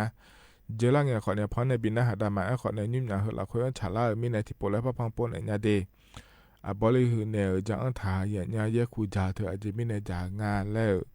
จะอังถางาเดที่ขอร้อยนะฮะเบียดามาหยีเนียวเยคูจากอาจิมิเนจางาเลนะเยคูอาหงเอบาอภิมิเยอลีเยคูและคูที่อาจว่าดีภิมิเยอลีเยคูหัวชอบจากาดูคำเสียเดียจิมิเนคำสิงาเลนะอายอมิชาโคตายอลิงเงเบเบลูลูอามอชอบข้าก็ข้าจ้ามายาดาจีที่จีมายาดาที่จีมายาดอมิเน่บทของอามอเบเบลูลูอามอต่อตากะเพื่อกาบิกาลือเลจังกะยอเสียจีสิมิเน่น่าเยคูชิน่ายออาลีคูฮีเลคูที่อาจว่าจีคูฮีเขาอันเนี่ยอายออาดาอดีหากาดูคำสิมิเน่อายออาดาเยคูชิมาอภิโลลีแล้วเนี่ยเยคูชิหือมินเยคูแล้วขั้วจีอภิวเพียวเลยละเชื่อตัวละเพียวอภิวเพียวมินคุณมินเลยละเชื่อหงเยคูเบงเยคูชิหือเยคูอภิวจังเลยละเชื่อมาตัวจีเลยละเชื่อมาตัวน่าชอบที่แค่เมียลาเบลาน่าเยคูก็ดูจีมาเมียลาเบลาน่าชอบหาเลยอยู่จำมินตัวงาตัวได้ก็เบลางาเลยอาจจะมีเนี่ยละเชื่อตัวเฮียขัวตัวงาเลยยันเนี่ยคุณมีเนี่ยเฮียขู่เธอเพื่อเราตัวละเธอชอบหาเมียละเบลังเงาอย่างนั้นจะขังก็เดมาดูว่าจะเดมาดูน่ะมุสลิมอาจจะเดมหลังอย่างนั้นจะแต่จะอาจจะน่าหลังอย่างนั้นจะมีเนี่ยเดมาเดบอมบิวเปอีจุมาดังเล่นยามีเช่นมามือยาจีเช่นมามือมีเนี่ยทุกหาจเดมาเดบอมอย่าบอน่ารู้จักคงมุสลิมอาจีคงมีจ่าจีน่าคงมีจ่าน่ามุสลิมอาจีมาจอนี่ปีเดียจีมุสลิมอาจีมาจอนี่ทุกหาจเนี่ยรู้จักคงแม่จีเนี่ยน่าที่นั่งกลางเนี่ยมุสลิมอาจีคุยมาเมียมาเบนี่ปีเยอะมีเนี่ยเพิ่มเยอะจะกันเลี้ยงเนี่ยทุกหาจเหรออายุมังเลยอยากเราย้อนเดมาไม่ได้ยาตื่นอายุมังรู้จักคงมีอีกข้าพี่เลี้ยวคนนี้จ้าคนนี้จะเลี้ยงงาเลยเพิ่มเยอะจะกันแต่เลี้ยงเดี๋ยวจะพังงาเลยเดือดร้อนงาหาจะมีจะโยงาหาพายมาเลยอย่างเราโยกาจนเนี่ยชูมอลีเลยนี่ปวดว่าจะก็มาชูหื้อพายมาเขามาชูหื้องาเลยเพิ่มเยอะจะกันแต่เลี้ยงดีน่าเพิ่มเยอะจะกันแต่เลี้ยงจะจีจ่อจีจะจีจ่อน่าเพิ่มเยอะนัวจะจีจ่อจีน่าจะจีจ่อคุย มุสจากการอาหารหายยอจีน่าพิมียาดอมาทุ่งยาจีน่าจะจิจวะเอล่าจีนอมาชอเดียเดบอมบิเปอเนอิจุมาดอนเลญาเชมามุยชอจะหอมายาดัดเดมีนึมาเพลามิเนชอจะคุดวนนมาจังผาเลนมาซองมาทอมิเนชอจะยอดมาบอมิเนนมาขัดเดมาโลเดมิเนคุโลจังผาเลเอเนจีงายอนนเอาชอจะดูตาจอนเนชอจะจิงงาจิงาจิจังเลยอนนเอาฮอจอลีเลงาขอลองกาขอนละตาพอกาฮือดูยอนนาเลนาฮือชอจะจิงาเลจิฮอจิงงาเลจิฮอจอกามิตาคุยทางนาลาเลจิน่าฟิมีเยจะจิจว่าทัญญาเลจินมาซองมาทอนี่ชอจะบอเซลุเอจังมิเนชอจะหอมายาเดมิเนนมาคุโลจังงาเลขอนี่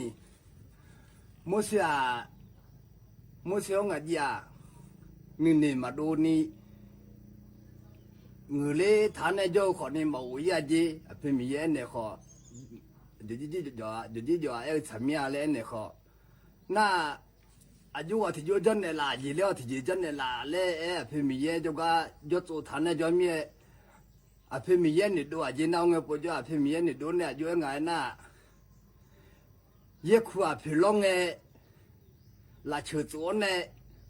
ย้อนยูที่ยูแค่ที่ลาเชื่อตัวเนี่ยอาจารย์เนี่ยชอบจะปากเกอมาเลยจีชอบจะปากเกอเนี่ยอะไรบิกุมาเลยจีนมาเนี่ยข้าชิมาลาเลยง่ายขัดเนี่ยมาเลยนมาเนี่ยข้าชิน่าคนรู้จักเนี่ยนมาเนี่ยข้าชิมาลาเลยน่าเนี่ยข้าชิมาเลยจีคนรู้ปากเกอน่าเลยมุสลิมจีน่าคนมีเนี่ยที่ยูแค่ละเชื่อตัวเนี่ยชอบจะเลบีแล้วยังขวบเพื่อกุลาเงยแล้วเพื่อมีเนี่ยเพื่อมีก็แค่เนี่ยบีเอยจีคนมีเนี่ยยังขวบเพื่อลงเงยย้อนยูน่าลูเลตัวเนี่ยที่ยูแค่ที่ยูเลตัวเนี่ยบีเจ้าของมาบีเจ้าของเลยยาตัวเพื่อมีเนี่ยคนรู้แค่เนี่ยมุสลิมจีนักขันจะสิเนี่ยคุยยาจ้าจีเพื่อมีเนี่ยแค่ถ่ายน่าเลที่ย้อนยูน่าเลตัวเนี่ยบีเนี่ยชาจะชอแล้วกูบิน่ามุสลิมจีดูแลเนี่ย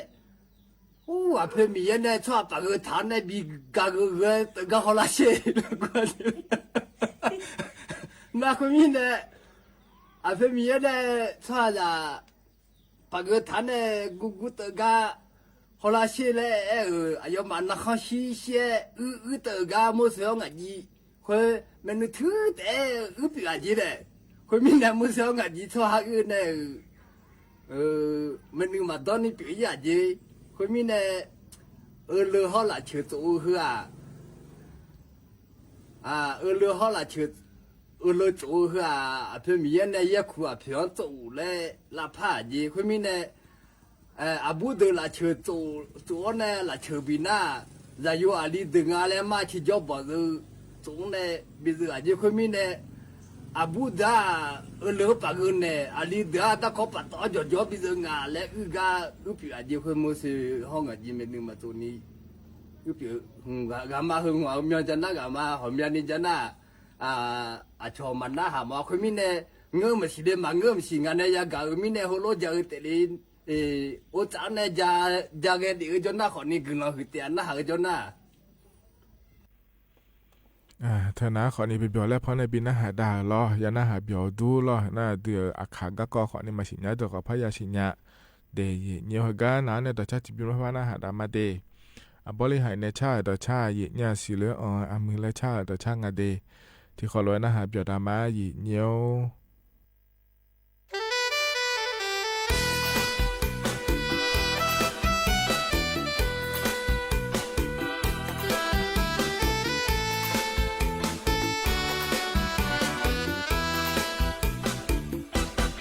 นอนมือ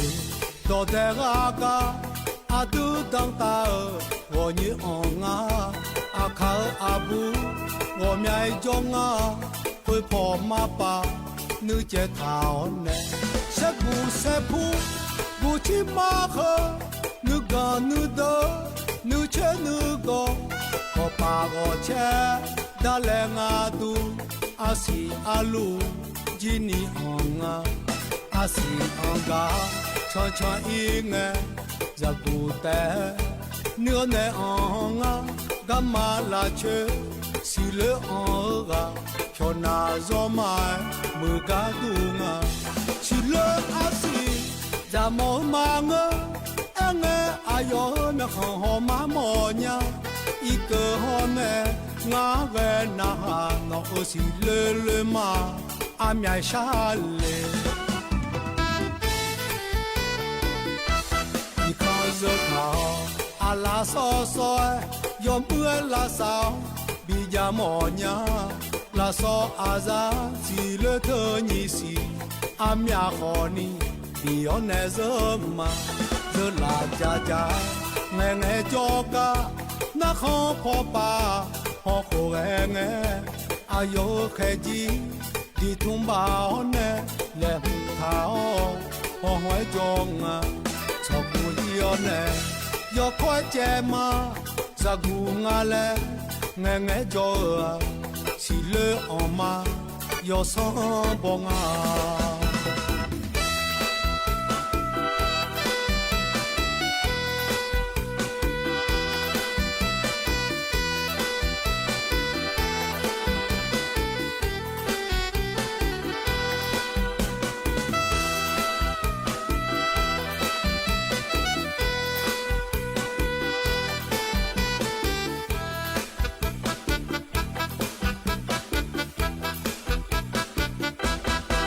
sẽ phu gu chi ma khờ nữ gà nữ đỡ nữ chế nữ gò có pa gò che đã lẽ ngà tu asi alu jini onga asi onga cho y nghe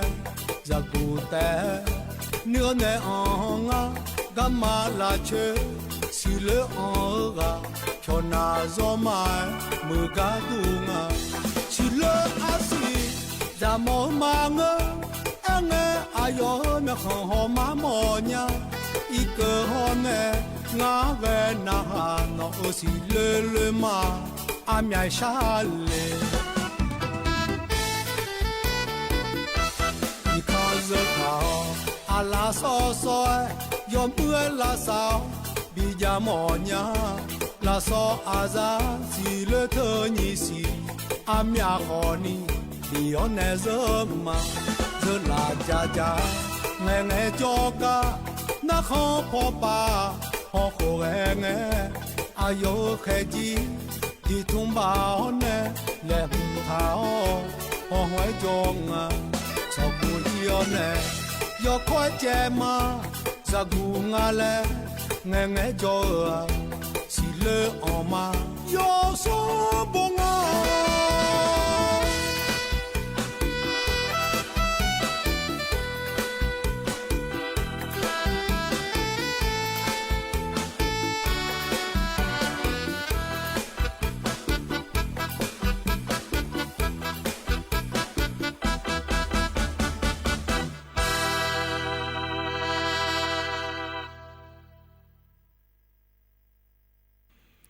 เธอนาดชาบริหารในบิบและชาถาดชาลอเยเนียวยอนาหลวนนะหาบิด้วยเยเนียวเฮกันเนี่ยนะอายามให้เจล่าเฮลออายชากันแล้วพบินหาดากันมาเดอินยูมากันแล้วหัวเนี่ยพอในบินหาดาเฮนะลอเยเนียวเธอเนี่ยอโดยาปะและเชลอเวียนเชลัวปาจอเนี่ยชางาเดอายามให้เจล่าหลวพอบินหาดาเนี่ยอายามเจียนะขอเนี่ยก็อิมาเดก็เลยมายอนะรู้ทุกคนรอจะได้ละลอยานะหาเปียวดาลาลอยอุจิยูมือเดอาคันนึกสอกระดูกหัวอัพผลเนี่ยถอนเจอเนี่ยล้อจนเจอเงี้ยที่ขอหลวแล้วพอถอนเจอแล้วมาเดก็อีมาเดอุดูธรรมะ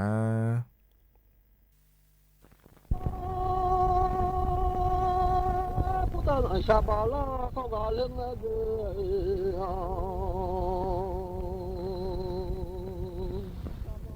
อ你让下巴拉多嘛，来你让下那嘛。有呀路啊了啊，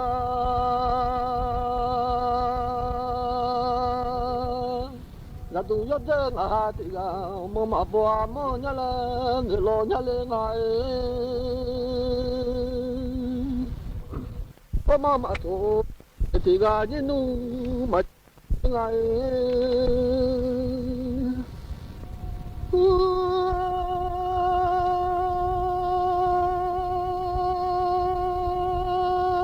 啊妈妈下路的个，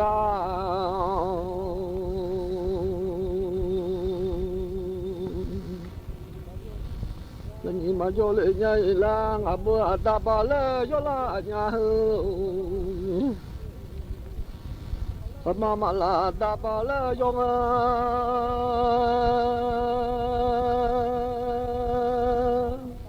我妈妈下打把龙。有拉苗下下呀，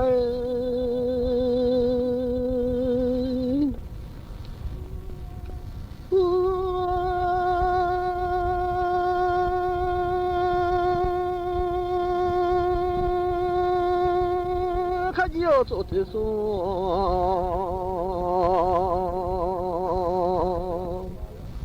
有拉高个来啊，才生活了我买。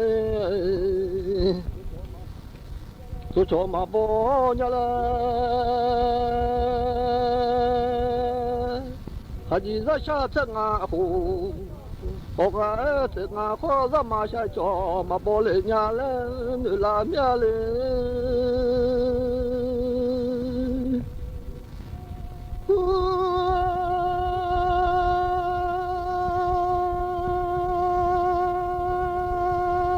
到拍的好么忙伢喏，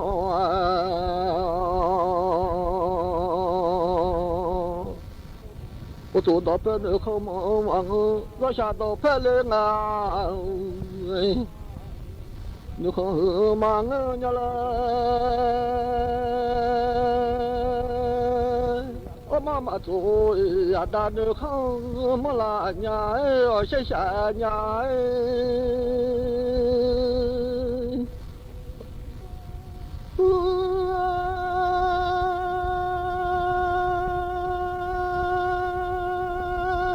妈妈下路啊打的好，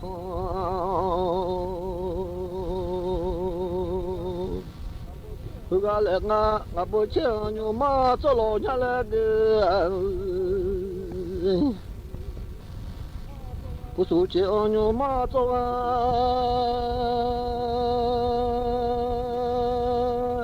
不是请牛妈做脚，嘛不来伢嘞；不是请牛妈做脚，要拉伢哎，要谢谢伢哎。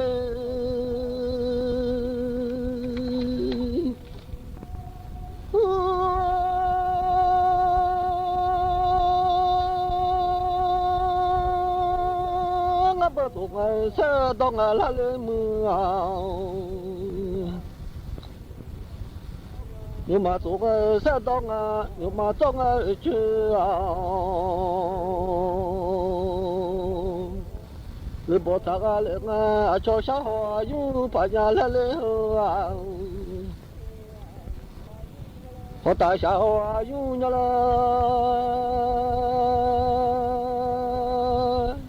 小花有马用啊，拉伢来你拉咩的。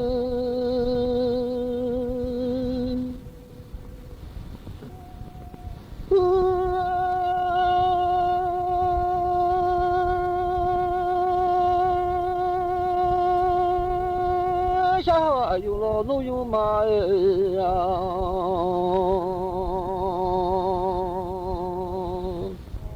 用个那个嘞个，那妈妈叫牛马，不看俺马俺家嘞。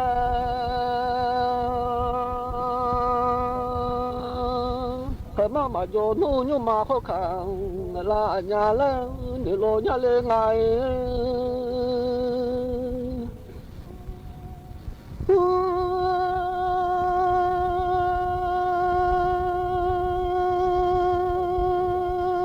我不等呀嘛，我米罗叫什么？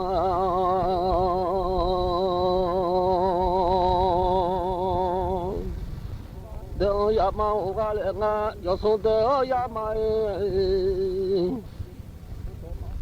u cho ma po nya la nga po ya ma u ji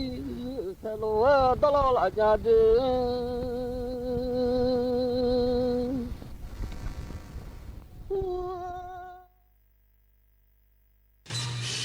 สถานีวิทยุกระจายเสียงแห่งประเทศไทยและเครือข่ายทั่วประเทศเสนอข่าวต้นชั่วโมงรู้เร็วรู้จริงเกาะติดทุกสถานการณ์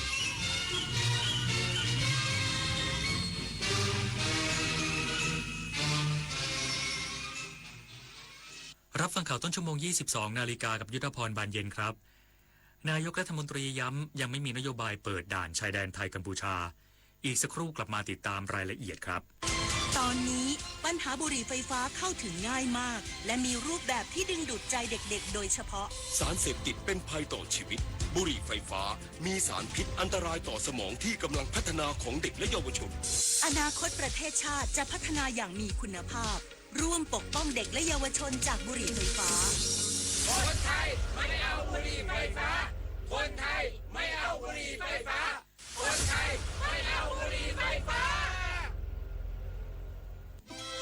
เนื่องในโอกาสวันคล้ายวันพระบรมราชสมภพครบ100 ปีพระบาทสมเด็จพระปรเมนทรมหาอนันทมหิดลพระอัฏฐมารามาธิบดินทร์รัฐบาลโดยสำนักงานปลัดสำนักนายกรัฐมนตรีร่วมกับวัดสุทัศน์เทพวรารามจัดพิธีเจริญพระพุทธมนต์ทำบุญตักบาตรและพิธีวางพุ่มดอกไม้ถวายราชสักการะในวันเสาร์ที่ 20 กันยายนนี้ณวัดสุทัศน์เทพวรารามพร้อมกิจกรรมเฉลิมพระเกียรติระหว่างวันที่ 20 ถึง 27 กันยายนเพื่อร่วมเทิดพระเกียรติและน้อมรำลึกในพระมหากรุณาธิคุณการกลับมาของการแสดงโขนมูลนิธิส่งเสริมศิลปาชีพจากวรรณกรรมเรื่องรามเกียรติ์ตอนสัตยาภาลีวานอนผู้กล้าหาญจะเกิดอะไรขึ้นกับพวกเขาสู่การแสดงโขนสุดยิ่งใหญ่โดยมูลนิธิส่งเสริมศิลปาชีพวันที่ 6 พฤศจิกายนถึง 8 ธันวาคม 2568 ณ ศูนย์วัฒนธรรมแห่งประเทศไทยเปิดให้จองบัตรได้แล้ววันนี้ที่ไทยทิกเก็ตเมเจอร์คุณเคยเป็นแบบนี้ไหมใช้เวลาอาบน้ำเป็นชั่วโมงเคยซื้ออาหารอย่างบ้าคลั่งแต่ก็กินไม่หมดจนเหลือทิ้งเคยซื้อเสื้อผ้าราคาไม่แพงแต่ซื้อบ่อยก็เคยหลงลืมที่จะปิดน้ำปิดไฟเมื่อไม่อยู่บ้านเคยเราอยากให้คุณหยุดกิจวัตรประจำวันที่เป็นการทำร้ายโลกช่วยกันรักษาและฟื้นฟูตั้งแต่เรื่องเล็กๆที่เริ่มได้ด้วยตัวเราอาจเป็นเรื่องใกล้ตัวที่สามารถทำได้ไม่ยากนายกรัฐมนตรีย้ำยังไม่มีนโยบายเปิดด่านชายแดนไทยกัมพูชาและไม่ปิดโอกาสที่จะพบกับผู้นำประเทศกัมพูชาเพื่อนำไปสู่การหาข้อสรุปยืนยันจะไม่ทำให้ประเทศไทยเสียดินแดนนายอนุทินชาญวีรกูลนายกรัฐมนตรีกล่าวถึงการเปิดปิดด่านชายแดนไทยกัมพูชาว่ารัฐบาลรับฟังเสียงของประชาชนและขณะนี้ยังไม่มีนโยบายการเปิดด่านเพราะจะต้องมีกระบวนการนำไปสู่การบรรลุข้อตกลงร่วมกันในอีกหลายประเด็นซึ่งในกระบวนการทำงานทั้งการทหารการเจรจาจะต้องดำเนินการไปพร้อมกันสิ่งสำคัญต้องเกิดความปลอดภัยในทุกมิติเพื่อสร้างความมั่นใจให้เกิดขึ้นกับประเทศและประชาชนซึ่งเรื่องนี้จะเป็นหนึ่งในข้อสั่งการที่จะมอบให้กับรัฐมนตรีว่าการกระทรวงกลาโหมในรัฐบาลชุดใหม่นี้ไปดำเนินการส่วนจะได้เห็นนายกรัฐมนตรีของไทยและกัมพูชาพบกันหรือไม่นายอนุทินกล่าวว่าการพบกันไม่ได้หมายความว่าจะต้องยอมหรือไม่ยอมกันแต่เป็นการพบเพื่อพูดคุยและอาจทำให้บรรยากาศหลายอย่างที่ไม่เข้าใจหาข้อสรุปบางอย่างได้แต่สิ่งสำคัญในฐานะนายกรัฐมนตรีของไทยจะไม่ยอมให้ประเทศไทยเสียเปรียบเสียดินแดนและจะรักษาประโยชน์ของประชาชนคนไทยเป็นสำคัญชวนันท์มาลีรายงาน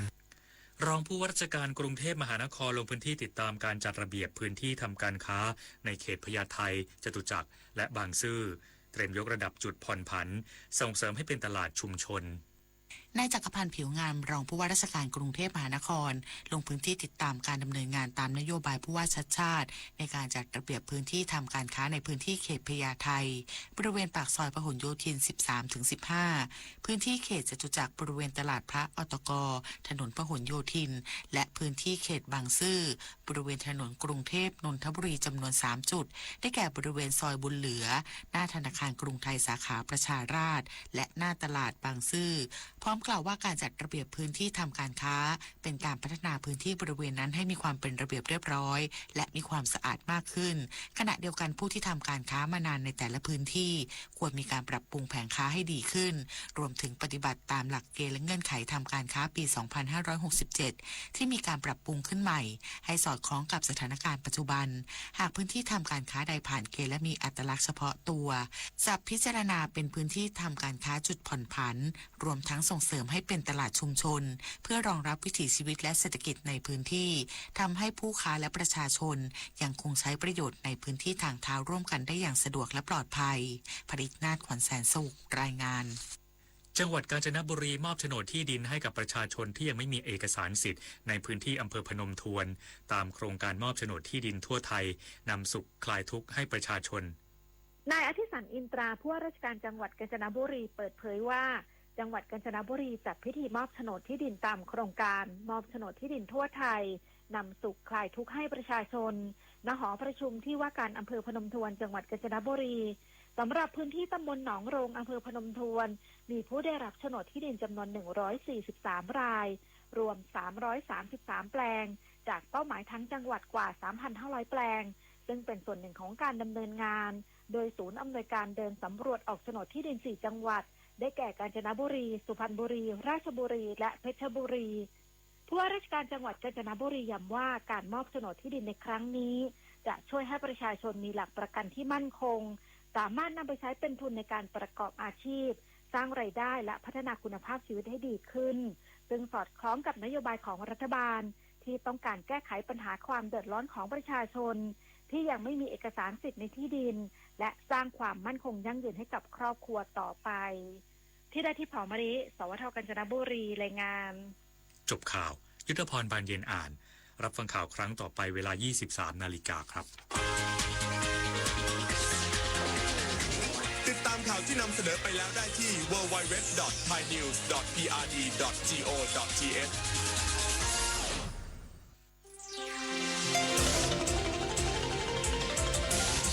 วิทยุแห่งประเทศไทยให้ความรู้กู้ความสุข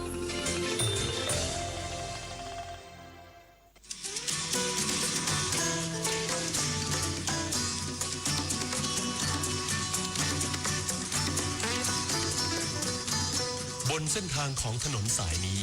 เรามีบทเพลงเพื่อชีวิตดนตรีกวีศิลปะวัฒนธรรมวรรณกรรมมาฝากคุณทุกวันเสาร์และอาทิตย์กับเราที่นี่ถนนดนตรี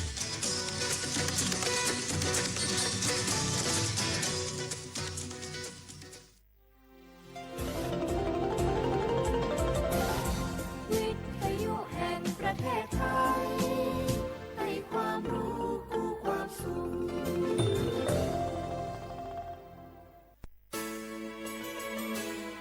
สถานีวิทยุกระจายเสียงแห่งประเทศไทยจังหวัดเชียงใหม่ AM 1476 กิโลเฮิรตซ์สถานีวิทยุภาคภาษาชาติพันธุ์แห่งเดียวในประเทศไทยที่มีความทันสมัยเชื่อถือได้สร้างอัตลักษณ์กลุ่มชาติพันธุ์สู่สากล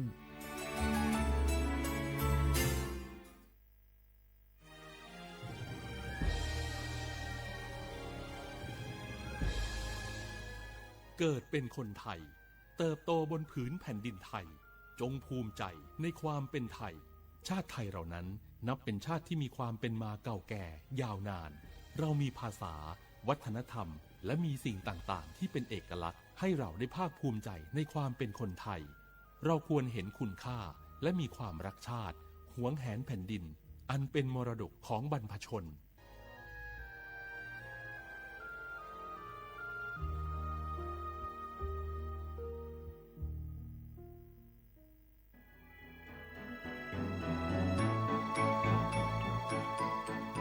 การปกครองระบอบประชาธิปไตยจะมีความมั่นคงก้าวหน้าเพียงใด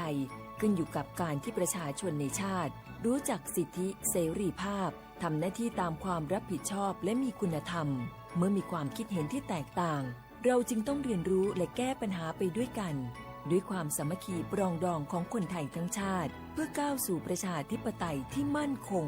รู้สิทธิรู้หน้าที่ตามวิถีประชาธิปไตย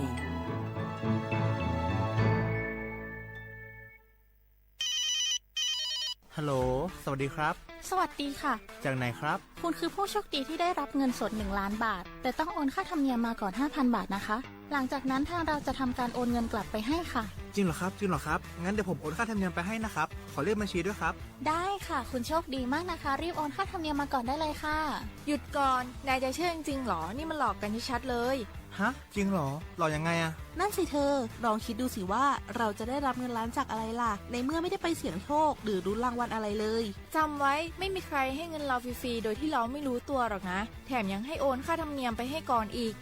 คุณคะเราไม่ได้โกงนะคะโอนมาก่อนเดี๋ยวพิสูจน์ได้ค่ะไม่เอาละผมไม่เชื่อไม่โอนไม่คุยด้วยละกลโกงมีทุกที่จำให้ขึ้นใจอย่าเชื่ออย่าคุยอย่าโลภอย่าโอนด้วยความปรารถนาดีจากสำนักงานประชาสัมพันธ์ที่ 3 กรมประชาสัมพันธ์ฝนตกหนักน้ำท่วม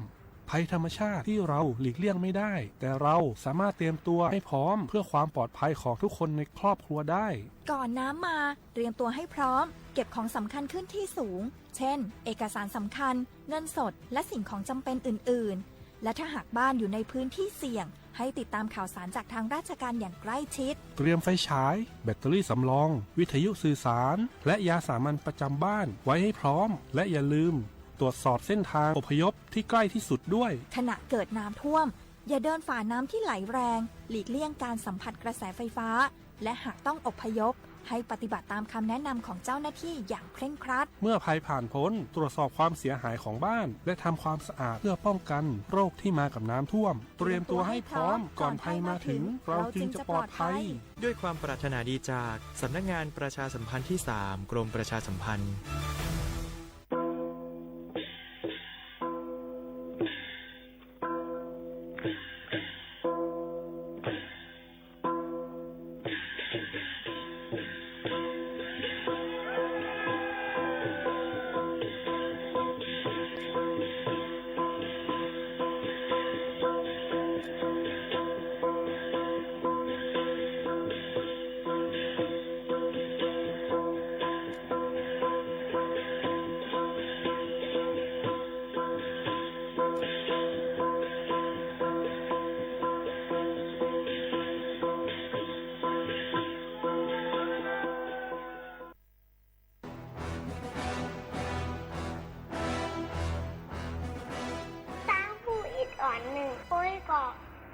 ทางมันเตือนตั้งหูสังบะลีได้เก็บความไหวในใจเฮามือหนังปลูกเขาต่อเม็ดของลิ้นอ่อนเก็บต้อมกำอิดต่อป้อโปตั้งไหลรอนปลูกมือหนังยันนำหลายเม็ดเก็บห้องไหวอันเดือมไว้ต่อป้อเต็มนั่นขะเย้าพี่น้องเขาให้หมอเห็นหูป้ายหูปัญญากว่าร้อยเสกรรมคณะ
เทงค่ะทบกันที่ในตอนการห้องปล่อยเสียงสวทเก้งใหม่ AM 1476กิโลเฮิรตซ์ค่ะเมื่อในถึงมาวันเสาร์ที่13เดือนธันวาคม2เฮงปลายเศร้าค่ะเป็นเดือน10ลอง6ค่ำค่ะอยู่จ้อมเขาหมู่เขานุ่นเป็นอ้ยก่อเสปอใหม่พี่น้องเฮาเขาเมื่อในก่อเดลยินถ่อมป้าดังเพลงความปานเก่าฝากตอนยินถึงพี่น้องเฮาเขาแค่นดอเปิ้งมุงมองปัน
甚至話嗰時個個嚟咪我架當邊อยู่เลย唔見當見咧唔嚟話官個嚟ว่าไหนจังมันนี่ไปสินเปลี่ยนอะไรอยู่บุสินให้สินเอาเขาจังวนได้รู้ไปเลยนะเป็นหวังไปเลยครับเดี๋ยวก็ภาษามันเป็นโยกาไว้น่ะป้อมกินนะกินสมบัติกินยาอะไรว่าไหนสั่งเลยมาไปสินเปลี่ยนอะไรว่าไหนอายาวะตัวจัดมันเด่มจังไปยาวะจังว่าบุสินให้สินเอาเขาไหนมือเหลียวไหนมันก็ยาพองมันดีนะค่ะเขาก่อนเปลี่ยนสังเนี่ยไปเอาอะไรๆน่าบุสินให้สินเอาเขาน่ะอันนี้เป็นโคหมจ้วมันเอามาไปสินเปลี่ยนนั่นแหละมานอนกันนอนจ้องเนี่ยเป็นนั่นแหละนี่เป็นคนหนึ่งน่ะเบิ่งหลวงมันนั่นแหละนะย่อก็ได้ถึงมาขอทุนสองในแด่โป้หมอถ่อมก็เปลี่ยนตราดีเข้าใจสุดยอดละโป้หมอถ่อมก็นี่ก็เปลี่ยนตราเข้าตาเลยใครรับโทษนะครับน่ะบุสินให้สินเอาเขาจังหวะนั้นว่าไหนนามารูปังอันนี้สังนามารูปังตุขังนามารูปังอนัตตาวะก้นห้องได้ไปก้นเท่าก้นผอมได้เท่ากับน้ำมะนะผู้สินให้สินเอาเขาที่ว่าหรือว่าไหนเป็นว่าป้อดีโหดราว่าไหนหรือเป็นเจ้าเท้าว่าเนาะป้อเท่ามาด้วยก่อนจังคนกันโหดถ่อมมาในเมียนกันว่าจังเป็นว่าหรือว่าไหนผู้สินให้สินเอาเขาว่าไหนเป็นว่าเนาะก็ดีว่าเจ้าหนังเขาเจ้าคู่หลัดว่าเมื่อไงนั่นน่ะตราไหนพวกกับไปมือเท่าไว้ว่าไหนจังนี่ไรว่าไหนไรเนาะแต่ฮะอิเสวังกิสังอาตปังโกเซญังมรณันสุเวนายิโนสังการันตินะมหาเสนีนะมัสุนามันเดินหน้าพอรู้ได้ใช่ฮะมันเดินเน้าว่าอะไรคุณตาไหนใครห้องเขาก็ห้องกันดีๆกันน่ะก็ว่านั้นไหนเมื่อมันไปมาเขาหลุดตัวดันไว้เสียเนาะบุษสินะเขาเนาะเลยเมื่อนั้นได้เขาจะคู่ดีบันไล่มันอีกหนึ่งไงไปบอกปันน้ำบอกสินน้ำมาสังก็ไม่สืบดีนั่นแหละลาดในกระเทียมหนึ่งวันไหนบุษสินะเขาอ่อนกันนางภาวนาจอมกันเดนในมีหลายข้าวอาสาร3 ข้าวเสียเนาะ3 ข้าววันน่ะ1 ข้าวหลายชั่วโมง30 นาทีก็หน่อย1 ชั่วโมงมี1 วัน 3 ข้าว1 ข้าวซ้ำ1 อ๋อ30 นาทีพวกไหนก็เขาได้ไล่นั่งภาวนา1 ชั่วโมงครึ่งเพราะว่าถึงข้าวมันมาเลยเข่าเหี่ยวยาวห้องกันมายาวพวกไหนอ่อนกันมานั่งตีพอดีมันบนหนังยาวพวกไหนตามหนังเขาหมอนหนังนั่นนางเฮาสบายใส่ดีๆไว้เอวซื่อๆไว้คอซื่อๆบ่ยาวว่าไหนก็ลับตาลงลอยๆบ่ลับตาลงยาวว่าไหนถอยใจปันมันๆอย่าไปถอยไว้อย่าไปตั้งใจถอยเถิมเอาเปลืองมันเปลี่ยนว่าถอยใจปันมันมาปดถอยใจมันยาวว่าไหนลมถอยใจออกนั่นเฮามีตั้งหูจอมว่าถอยออกลมมันขึ้นถอยเขานั่นเฮามีตั้งหูจอมว่าถอยเขาบุษินะสินเขาตีอันคู่หลังเขาถอยเขาถอยออกนั่นสั่งบุษินะสินเขาตีเฮ็ดไรเหรอการสองเมียวนั่นลมถอยออกนั่นเฮาหูว่าถอยออกลมถอยเขานั่นเฮาหูว่าถอยเขาหลายเมียวไปวันไหน2 เมียวไปมานั่ง1ข้าวได้30 นาที30 นาทีนั่นอย่าไปตุ้ย30 เมียวอย่าไปอ้วน30 เมียวเฮาหูจอมว่า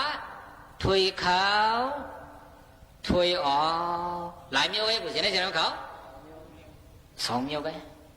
การดังเมียวอย่าไปเฮ็ดซ้ำพองยำหนังน่ะกุยกะวานันเสียตาไหนก็ไหนมองพอเขาดึกถวยเขาถวยออกก็ไหนเสียงเบิดแอมอ่ะเสียงตุกตุกตักตักตั้งนอนในสังมีมาต่างยินเนี่ยว่าไหนจะเอาพ่งอดีนั้นกำเนิดเป็นช้างพ่งกับก็เยอะเรียกว่าขึ้นมาขึ้นถวยเขาถวยออกจังบุษินะสินเขาได้เฮ็ดอะไร2 เมียวน่ะฮะ30 นาทีน่ะอย่าไปกะว่นดังเมียวอย่าไปด้วยดังเมียวเฮาด้วยว่าลมเขาลมออกไหลคอไว้ว่าไหน2 คอได้ก็2 คอได้ก็นำเสียตระดีปันกับมันน่ะหน้าผู้ศิลสินเขาหน้าไหลคอไว้ว่าไหน2 คอได้ก็ขึ้นหลัดในแทงกำเนี่ยกูผู้ศิลสินเขาซื้ออายุเก๋เส้นนั้นบ่ต้องดีว่าถึงข้าวมันตัวยาวห้องกันยาวว่าไหนมันนางตีพอดีมันดีว่าหนังยาวว่าไหนไว้เอวซื่อไว้คอซื่อว่าอย่าว่าไหนรับตาลงลอยอย่าไปรับแหงว่าอย่าว่าไหนถอยใส่ปันมันพอถอยใส่มันยาวว่าไหนลมถอยออกนั่นเฮาหูว่าเฮาหูซึ่งหรือว่าไหนถอยออกลมถอยเขานั่นเฮาหูจอมว่าถอยเขาสั่งบุษินะสินเขาที่จอมเลยเหรอคออ่อน2 คอนั่นพอบุษินะสินเขาจอมเลย2 คออ่อนไหนกันน่ะมันตีดีกาหือตีเข้มกาหือตีแก่กาหืออันว่าไหนสินเดมาดูก่อนเขาจะพูดกับมิลานในแทงปัดสินได้ยกบุษินะสินเขาพึกไว้กันพึกไว้หลายๆกันพึกอันไหนไว้กันอย่าไปพึกดังเมียวถอยเขาถอยออกอันไหนก็พึกอันไหนก็กุยกะบุษินะสินเขาเสื้ออันยำเขาปังรามาเสื้อนั่นได้ใครพูดจะไหนก็เป็นสังบุษินะสินเขาเสื้อไปยำเขาปังรามาสิติไปยำนางอาถูกมาสิติเสื้อนั่นได้ใครเหด้วย2 คอไหนก็ถอยเขาถอยออกตัวว่าถึงว่าผู้ก่อนเป็นฮะอ่ำลูกเสียและถอยเข้าถอยออกตัวก็2-3 นาทีก่อนเป็นฮะดังนี้เสียเนาะตีลาดในฟ้อนดีมันเมียว1มันดีก็คืออันว่าไหนมือพระเป็นเจ้าตีเป็นพระนั่นมหาสักเรศปากใบ3เลือน6ใหม่14 คำมือพวกตีเป็นเลือนมนว่าไหนก็ไหนมันหนักตึ้งหนักคำไหนในพระเป็นเจ้าเพียดมาตรงนาตีมาหนังดีตัวไม่หยงปอที่นั่นพองยังเพียดมาในตรงนานั่นว่าไหนจากมีป่งนะมาอยู่มาหลู่เยียวยามันหลายมัดผู้ชายสิเขายำยิน8 มัดเอาเยียวยา8 มัดนั่นเสร็จแล้วมาถึงดีตัวไม่หยงปอที่คำเพราะว่ามาสื่อว่าไหนก็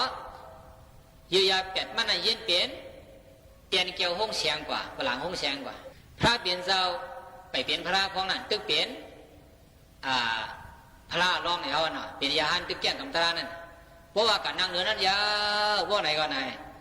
มันนาคาไก่กุดดีๆยาวว่าไหนก็พระเปลี่ยนเจ้าติดฐานวันเมื่อไหนเพราะว่ากองเปลี่ยนพระกองลูกดีนายาว่าไหนก็นางไหนก็ตัวดีแล้วว่าไหนตัวดีคู่หลังไหนลมขาวลมออกความป่าดีห้องว่าอาณาปานาความป่าดีห้องเส้นกับบุษินัยสินเขาอาณาปานาอันไหนลมเขาลมออกกำลังสุดพลาเขาไหนตัวลมเขาลมออกในสิแล้วเปลี่ยนสังมาว่าไหนเปลี่ยนพลามาเปลี่ยนพลามาเพราะนั้นอันปุษินัยสินเขาใครพูดตราดีตราเมียดอันว่าไหนที่ออกมาดีแล้วว่าไหนปุษินัยสินเขาฮะออกมาดีแล้วว่าไหนที่ออกมาดีลมเขาลมออกแน่ตราดีตราเมียดเจ้าเนาะพระเปลี่ยนเจ้าก็มาปันไรเจ้าผู้สันชัยก็มาปันไรเผาก็มาปันเท่าไรเขาได้ไรหาเอาดีแล้วตราดีตราเมียดว่าไหนปุษินัยสินเขาหาเอาดีคู่หลังเผาคู่หลังมันยาคู่หลังเขาสำเร็จการสั่งว่าไหนถอยเขาถอยออกจากมันเหตุการณ์อะไรปุษินัยสินเขาพวกคู่หลังเหตุการณ์ว่าไหนได้ตีอย่างว่าไหนหลัวหามกับเปียดก็ยะจังว่าปุษินัยสินเขาก็เปิดคู่หลังเหตุการณ์อยู่แล้วเขาสั่งเป็นตัวเป็นใจอยู่นั่นอ่ะเพราะว่าใครตราว่าไหนก็เขาได้อะไรกับเบิ้งอิงเขาว่าไหนกับเบิ้งอิงคู่หลังเขานั่นน่ะปุษินัยสินเขาสั่งมีคู่หลังเงยว่าไหนมีป้อมมีอยู่ไหนหลัวหามเปียดก็ป้อมมีก็คู่หลังก็มีลมเขาลมออกก็มีปุษินัยสิงเขาสั่งใครตราสั่งใครทำดีๆว่าไหนเพราะใครดีกับตัวดีแล้วกับตัวดีคู่หลังพอคู่หลังมานั่นนะคู่หลังสำเร็จการสั่งหนาว่าไหนถอยขาวถอยออกเผาหู้อันนั่นก้อยวะเผาหู้อันนั่นก้อยวะเผาหู้นำไรกาหือเผาตัวนำไรกาหือก็ตีเป็นสั่งว่าไหนปุษินัยสิงเขา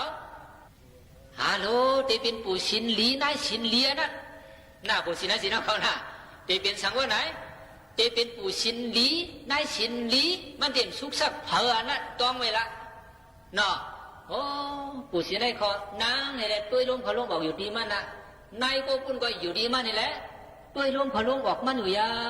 วบ่อะไรแต่จังพอดีโมเหก็ฮะปุษินัยสินเขาว่าไหนใจโมก็โมกันเนี่ยอยู่หัวจามเลยแหละอยู่หัวจามเลยแหละอย่าไปว่า30 นาทีละเข้าเหลือก็เยอะวะนั่งที่พอดีมันจุกที่พอดีมันอยู่ที่พอดีมันนี่แหละตัวสังว่าไหนลมขาวลมออกลมขาวลมออกอยู่พวกไหนแต่ในวิหารเราได้เสียงสังก็มีสีอีกคำเดียวบุษินัยสินเขาต่างนี้พ่อมือความเขาไหนต่างนี้ไรใจเห็นว่าไหนต่างนี้ดีเขาเหตุการณ์ตรงไหนว่าไหนบุษินัยสินเขาต่างนี้ดีโปลีบ่ไหนก็ไหนวันนั้นคัดใจแล้วผมขอลุกบอกว่าอะไรดีๆเนาะในเก๋ในก็สังเกตว่าคัดใจแล้วโอ้ลูกกี่ลูกขอลุกบอกนั่นเสร็จตราเตะตราทูเลยเตะว่าว่าไหนเตะหาดีว่ามันมีแล้วแต่พอว่าเอาเนี่ยดีเหลือได้ก่อนมีสังเกตเนี่ยหน้าผู้ที่ไหนที่น้าเขาหน้าก็เพราะนั้นไหนวันเหมือนได้เต็มโบราณนะมั่วนะเดี๋ยวละสองคอนี่ก็อย่างสินเปียดก็ไปเฮามันพวกอย่างว่าไหนก็ลมเขาลมออกก็เอาอะไรล่ะหน้าปุษินัยสิน้องเขาหน้าพอซึ่งไหนเสียงบ่ไหนเขาเป็นปุษินัยสิน้องกัน70 80ได้ก็เราก็ตัวลมเขาลมออกอยู่ที่พอดีมันว่าบ่ไหนแต่เขาหาหนังกันก็เจอเป็นกันเจอเหมือนกันแล้วอยู่ต้องกันก็เจอถึงเป็นกันบ่ไหนแต่อยู่ต้องกันแบบพวกออกว่าก็มีหานะมีปัญหาทางอะไรอยู่ต้องกันกัดกันเย็นๆกว่าอย่างวะหน้าปุษินัยสิน้องเขาหน้าเพราะฉะนั้นเสียงบ่ไหนวันบ่ไหนแต่เขาจะพูดอีกขึ้นไปของไหนกันเนาะและเขาปุษินัยสิน้องเขากูขี้กูนายกูยิงกูใจดังหมดดังเสียงชินเปียดอันเอามาคือนั่นก็อย่าปีปันมันหักมันหลุดมันห้ามเสีย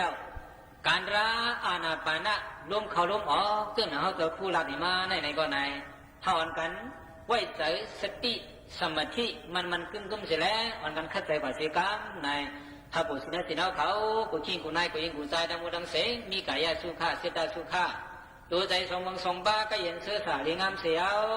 ปิงเพิ่งเนอการอีการเมียนการตาหน้าลองอุดองการศีลาลองกำสินไปทำการภาวนาลองในยศทางภาวนาในตัวในใจดังมูดังเสียงเสื้อในเสลถ้าบุษณะสินเอาเขากูขิงกูนายกูยิงกูใจดังมูดังเสงเจียวหูเจียวหันเจียวหัวเจียวเถิงมากยันโพยันในป่านที่กัดตีเย็นนั่นขันไว้สีกรรมเบดาย่อกำนายเอาขึ้นเอากำครัวปนจุ่มกู้สูงไม่ดีไหนนั่นเองสามปอกเขาแจกถึงปนเมพี่น้องเสือคือผมบ้าผีใบโตผีใบกันใบจ้องตากว่าทั้งหมดทั้งเสียงเขียนดอนกันมาสาธุอนุโมทนาเอาฮาพอเจ้ามาฮากู้สูงน้ำมุนเสร็จแล้วเขาเลยกัดเลยเย็นเลยมนในเสือต้มเขาสีกรรมกุศลมีดีนายมีใหญ่มีน้ำเฮาคาเสียดกาไล่สร้างบารมีมา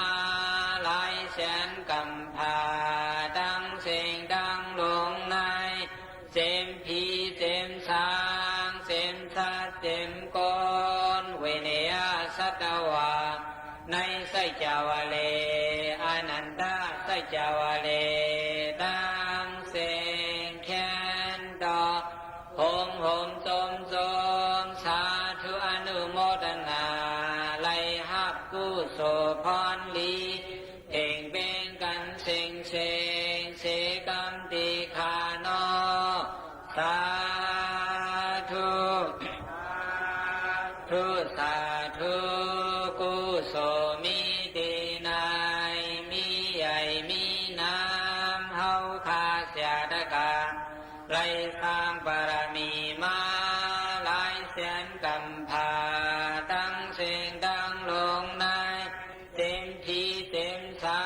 งเต็มชาติเต็มก้อนเวเนียสัตวาในไสจาวเลอนันตาไสจาวเลดังเสียงแค้นต่อโหมจม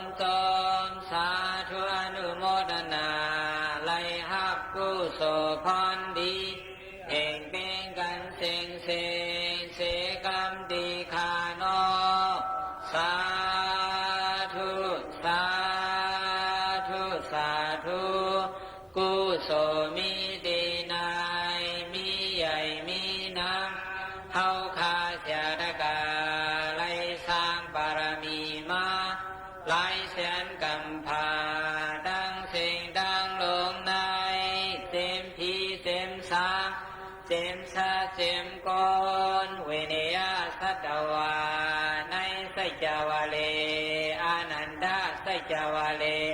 ดังเสียงแค้นดอกโหมจมสาธุอนุโมทนาไล่ฮับกุศลพรลีเพ่งเบ่งกันเสียงกรรมดีคานอสาธุตาหน้าเมียดศีลาเมียดภาวนาเมียดเฮาเจ้าค่ะดังเสียงดังลงอย่าตกหงตกหายพีหิมอำลายก้อนหิมอำลายสัตวาหิมอำลายย้อนผักพังไว้ในมโหไสเฮาคาต่อเต้าหอติยอเสสะอามาตานิปานาติกัดเย็นเสกรรมติคานอสาธุสัพพิติโยวิวัสสันตุสัพพะโลกโควินาศสันตุมาเดภวะตันตรายโยสุขีติขายุโกภวะพิวตานะสิริสานิสังวัฏฐาปสายโนสัตตารุธรรมวัฏันตุอายุวันโนสุขัมปะลาพี่น้องเขาค่ะโจกาข้าวฝนค่ะรู้ล้อมด้วยถึงป้ายอยู่ลีแลตั้งเป็นโควิด19ก็แพร่ล่ามกว่าจอดตูกูตีกูตั้งสิค่ะพี่น้องเขาสั่งเป็นอะไรอย่าไปพุ่งออกนอกเฮิรนอยู่ดีเฮิรนเนี่ยค่ะบ่ว่าดีกว่าที่แล้วตั้งไหนก็ใส่ผ้าต้มกูนังผ้าปิกูนังและเฮ็ดจมหนังเปิงอันเปิ้นตามห้ามตากไว้นั่นสิกำเฮาคาก็ดีเลยเจียวกว่ามาหากันเลยง่ายแหละ ลองการงานลองการไปมักมีก็เตจังคึงปองให้สั่งกว่าแทงซึ่งหนังในค่ะอ๋อตอนด่าในวันมื้อในก็เฮาขายอยู่เป็นอ้อยก็กันเสไปยินถอมด้วย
อีกันกวนในค่ะห้างเครื่องแม่ลีโดเจ้าเก่าในค่ะว่ะฮือล่ะในป้อไก่ห้างลีเปิ้คนก้นห้างลีเปิ้เฮ็ดทางค่ะเลยเนาะผู้เลยไผยองไผอ้ำก็ฮู้กาได้เลยเกียกใจอยู่ค่ะฟิงตึ้นเป็นก้นเฮาค่ะในเผยก็ใครถ่อมใครยินขอความยองยอกุ้ยเผยก็อำใครถ่อมใครยินขอความจีนเนกันค่ะกุ้ยกาฟิงยามก้นซ้ำหมอลัดขอความจีนเนเซนเน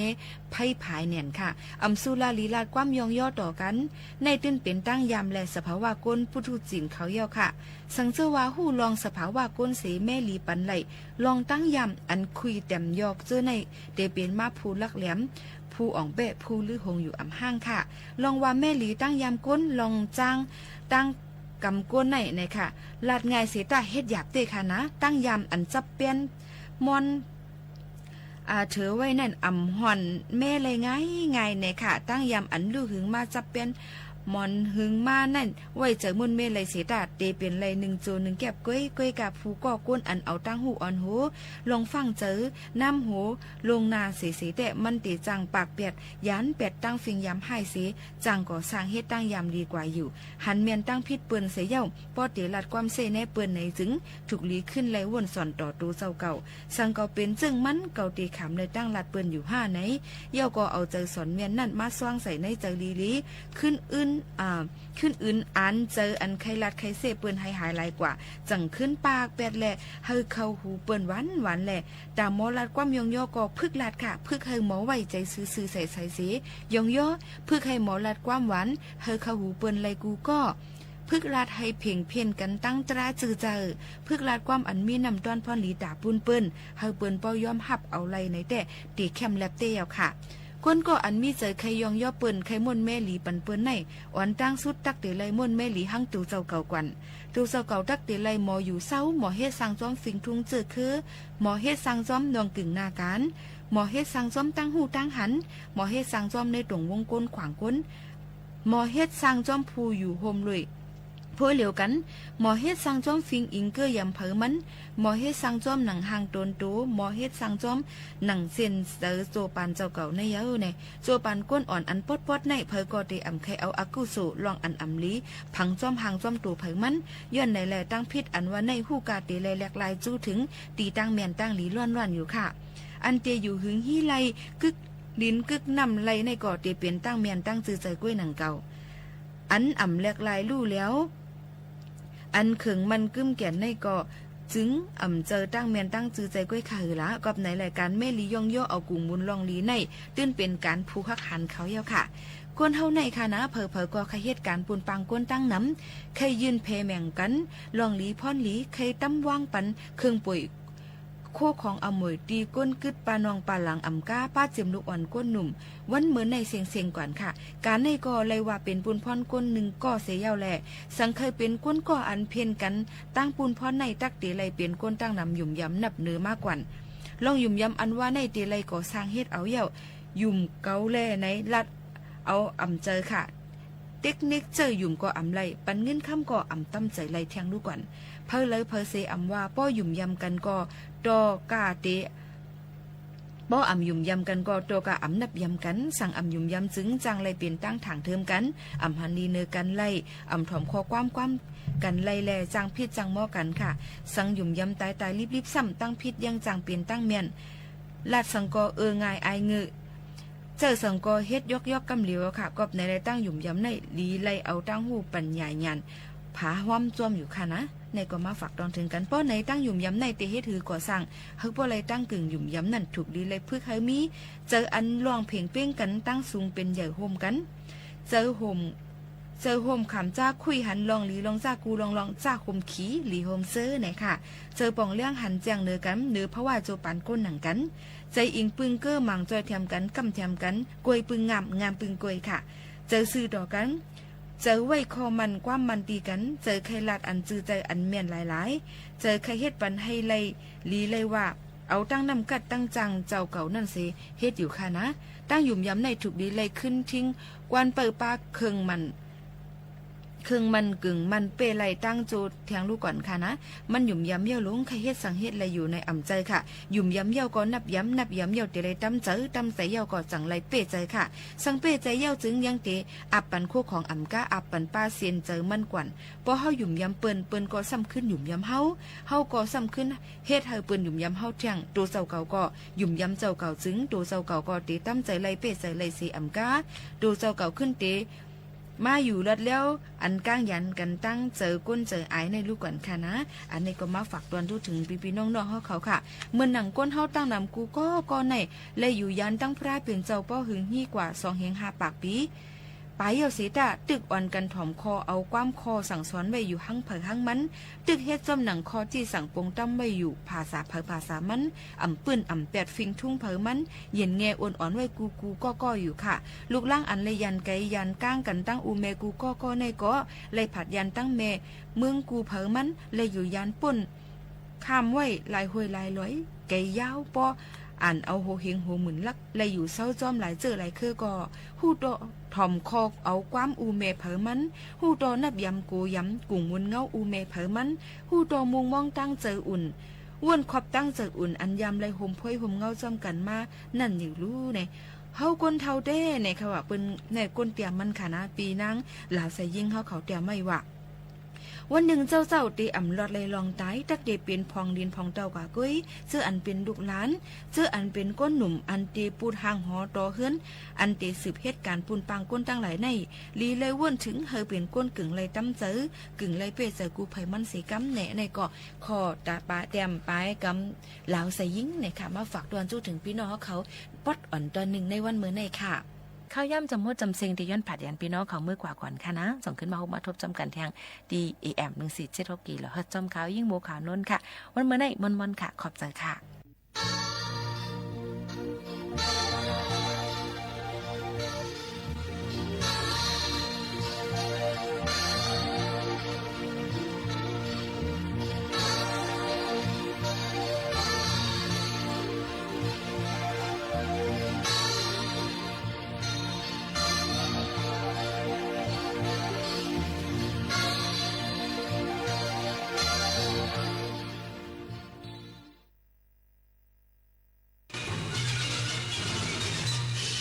สถานีวิทยุกระจายเสียงแห่งประเทศไทยและเครือข่ายทั่วประเทศเสนอข่าวต้นชั่วโมง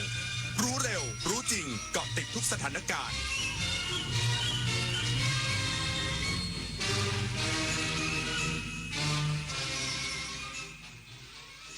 รับฟังข่าวต้นชั่วโมง 23 นาฬิกากับยุทธพรบานเย็นครับนายกรัฐมนตรีมั่นใจกรอบเวลา 4 เดือนจะจัดทำประชามติแก้ไขรัฐธรรมนูญได้ทันอีกสักครู่กลับมาติดตามรายละเอียดครับฉันไม่ต้องการจะให้พวกเธอมีความรู้เพียงอย่างเดียวฉันต้องการให้พวกเธอเป็นบุคคลที่ถึงพร้อมแล้วด้วยพระราชดำรัสสมเด็จพระมหิดลาธิเบศรอดุลยเดชวิกรมพระบรมราชชนกพระบิดาแห่งการแพทย์แผนปัจจุบันและการสาธารณสุขไทย 24 กันยายนวันมหิดลร่วมน้อมรำลึกในพระมหากรุณาธิคุณบริจาคสมทบทุนธงวันมหิดลเพื่อช่วยเหลือผู้ป่วยด้อยโอกาสได้ที่สิริราชมูลนิธิ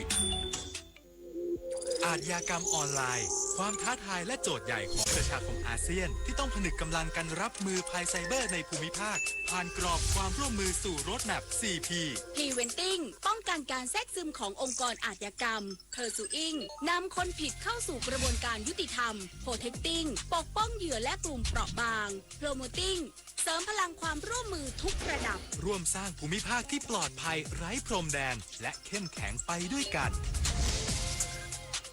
อายุเข้าเลข 6 แล้วจะเริ่มต้นอาชีพใหม่ได้ไหมนะได้สิครับผู้สูงอายุ60 ปีขึ้นไปที่ยังมีไฟสามารถกู้ยืมเงินทุนประกอบอาชีพกับกองทุนผู้สูงอายุได้ไม่เกิน 30,000 บาทต่อคนหรือ 100,000 บาทต่อกลุ่มผ่อน3 ปีไม่มีดอกเบี้ยพร้อมก้าวสู่การเริ่มต้นอีกครั้งอย่างมั่นคง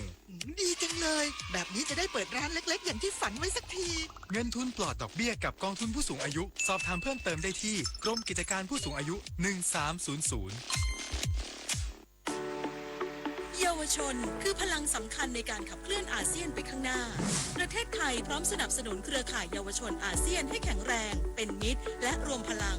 ด้วย การสนับสนุนเครื่องมือดิจิทัลและพื้นที่ให้เยาวชนได้แสดงออกลงทุนในโครงการพัฒนาเยาวชนสนับสนุนความร่วมมือข้ามพรมแดนและส่งเสริมการเข้าถึงการศึกษาทักษะสำหรับอนาคตอย่างเท่าเทียมเยาวชนอาเซียนคือพลังสร้างอนาคตนายกรัฐมนตรีมั่นใจกรอบเวลา4 เดือนจะจัดทำประชามติแก้ไขรัฐธรรมนูญได้ทันพร้อมย้ำความตั้งใจจริงในการนำนักกฎหมายและผู้เชี่ยวชาญด้านการแก้ไขรัฐธรรมนูญมาช่วยงานรัฐบาลนายอนุทินชาญวีรกูลนายกรัฐมนตรีกล่าวถึงกรอบระยะเวลาการทำงาน4 เดือนตามข้อตกลงทางการเมืองหรือ MOA กับพรรคประชาชนโดยมั่นใจว่าจะจัดทำประชามติแก้ไขรัฐธรรมนูญได้ทันแต่ต้องปรึกษาคณะกรรมการการเลือกตั้งด้วยเพราะเป็นเรื่องที่เกี่ยวข้องกับการเลือกตั้งเนื่องจากจะมีการยุบสภาซึ่งหากทำประชามติให้ทันพร้อมยุบสภาจะทำให้ประหยัดงบประมาณและรัฐบาลต่อไปจะสามารถใช้อ้างอิงเพื่อดำเนินการต่อไปได้ส่วนกรณีคำวินิจฉัยของศาลรัฐธรรมนูญที่ให้ทำรัฐธรรมนูญฉบับใหม่ได้แต่ไม่สามารถให้ประชาชนเลือกผู้ร่างรัฐธรรมนูญได้โดยตรงเพราะมีมติให้จัดทำประชามติ3 ครั้งนายอนุทินระบุว่าขออย่าเพิ่งลงรายละเอียดซึ่งในการแก้ไขรัฐธรรมนูญได้เชิญนายบวรศักดิ์อุวันโนอดีตประธานคณะกรรมาการยกร่างรัฐธรรมนูญปี 2560 มาช่วยทำงานแสดงให้เห็นถึงความตั้งใจในการเชิญนักกฎหมายและผู้เชี่ยวชาญด้านการแก้ไขรัฐธรรมนูญมาช่วยทำงานในรัฐบาลชวนันท์มาลีรายงานผู้ว่าราชการจังหวัดเชียงใหม่สั่งตั้งคณะทำงานถอดบทเรียนเหตุน้ำป่าไหลหลากดินโคลนถล่มที่อำเภอแม่แจ่มและอำเภอแม่อายให้แล้วเสร็จภายใน30 วันเพื่อหามาตรการป้องกันไม่ให้เกิดเหตุซ้ำอีกในอนาคตนายทศพลเผื่อนอุดมผู้ว่าราชการจังหวัดเชียงใหม่สั่งการให้ตั้งคณะทำงานถอดบทเรียนจากเหตุการณ์น้ำป่าไหลหลากดินโคลนถล่มเพื่อหาแนวทางและมาตรการเชิงป้องกันที่มีประสิทธิภาพสามารถนำไปสู่การปกป้องชีวิตและทรัพย์สินของประชาชนได้จริงในอนาคตโดยเฉพาะเหตุการณ์ดินถล่มที่บ้านดอยแหลมอำเภอแม่อายและเหตุการณ์ล่าสุดที่บ้านปางอุ๋งอำเภอแม่แจ่มโดยได้มอบหมายภารกิจให้กับคณะทำงานถอดบทเรียนเหตุดินถล่มทั้ง2เหตุการณ์ร่วมกันถอดบทเรียนให้แล้วเสร็จภายใน30 วันเพื่อวิเคราะห์อย่างละเอียดในประเด็นสำคัญได้แก่ประชาชนได้รับการแจ้งเตือนเพียงพอหรือไม่ระบบเตือนภัยที่มีอยู่ใช้ได้จริงหรือไม่และจะทำอย่างไรให้จังหวัดมีคู่มือการปฏิบัติงานจริงการเก็บข้อมูลที่ครอบคลุมถึงป๊อกบ้านหรือหย่อมบ้านที่กระจายตัวอยู่ในพื้นที่ห่างไกลกว่า 2,000 หมู่บ้านในเชียงใหม่และจะให้องค์กรปกครองส่วนท้องถิ่นเข้ามามีบทบาทมากขึ้นในการดูแลระบบเตือนภัยรวมถึงการเก็บข้อมูลเฝ้าระวังและแจ้งเตือนเพื่อให้เป็นไปตามมาตรฐานสากลด้านการจัดการความเสี่ยงภัยพิบัติโดยชุมชนเป็นฐานขณะนี้จังหวัดเชียงใหม่มีระบบแจ้งเตือนค่า API วัดความชื้นในดินของสำนักงานทรัพยากรน้ำและข้อมูลกายภาพดินของกรมทรัพยากรธรณีแต่ยังไม่ครอบคลุมทุกพื้นที่การติดตั้งเซ็นเซอร์ที่มีต้นทุนสูงจำเป็นต้องมีการวางแผนให้ตรงจุดและมีคนในพื้นที่ส่วนหน้าคอยดูแลเฝ้าระวังแจ้งเตือนอย่างเป็นระบบและมีมาตรฐานอย่างจริงจังคมสันต์คำวงทีมข่าวสวทเชียงใหม่รายงาน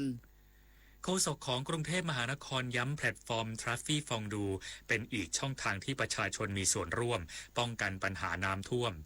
นายเอกวรัญยูอมรปานโฆษกของกรุงเทพมหานครกล่าวถึงความสำคัญของ Traffic ฟองดูในการแจ้งข้อมูลการร้องเรียนว่าแพลตฟอร์มนี้เป็นการสร้างฐานข้อมูลเมืองขนาดใหญ่ที่เกิดจากการมีส่วนร่วมของประชาชนรวมทั้งยังช่วยเสริมประสิทธิภาพแก้ไขปัญหาน้ำท่วมขังการระบายน้ำและวางแผนแก้ไขปัญหาน้ำท่วมได้ทันท่วงทีในช่วงฝนตกหนัก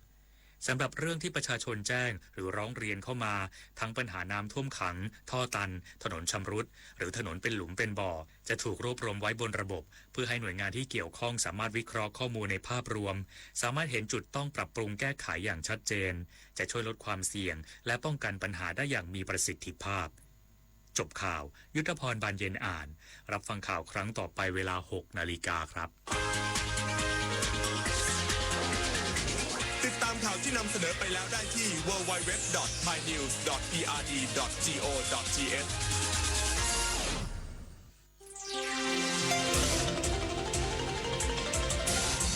วิทยุแห่งประเทศไทยให้ความรู้คู่ความสุข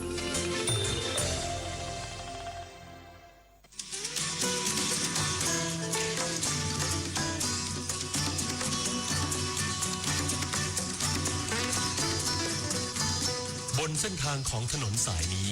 เรามีบทเพลงเพื่อชีวิตดนตรีกวีศิลปะวัฒนธรรม วรรณกรรมมาฝากคุณทุกวันเสาร์และอาทิตย์กับเราที่นี่ ถนนดนตรี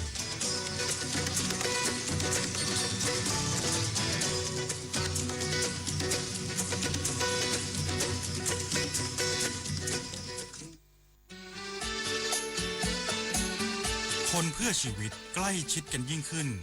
มาเป็นเพื่อนกันใน LINE Open Chat ถนนดนตรีเพียงไปที่แอปพลิเคชัน LINE เลือกหน้าหลักจากนั้นเลือกตรง Open Chat โดยค้นหาคำว่าถนนดนตรี FM 92.5 MHz แล้วกดเข้าร่วมเพียงเท่านี้ท่านจะไม่พลาดข่าวสารกิจกรรมทางดนตรีกวีศิลปะและวรรณกรรมที่น่าสนใจถนนดนตรีเรายังเป็นนักเดินทาง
ที่เสร็จคอนเสิร์ตถนนดนตรีไลฟ์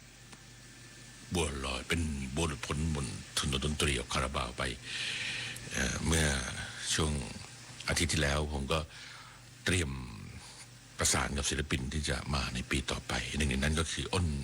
ทวชชัยชูเหมือนนี่นะครับก็ได้คุยกันว่าถ้าจะเล่นเป็นวงก็ต้องเอาวงมาจาก101นะครับเพราะว่าตอนนี้อ้นเขาก็เล่นดนตรีเป็นลักษณะของเล่นโฟล์กกับเพื่อนอยู่เป็นแค่คน2 คนเท่านั้นนะฮะก็กำลังประสานอยู่ซึ่งถ้าได้รายละเอียดยังไงก็ปีหน้านะฮะปีหน้าเราจะได้เชิญมาสำหรับถนนดนตรีไลฟ์นะครับงานที่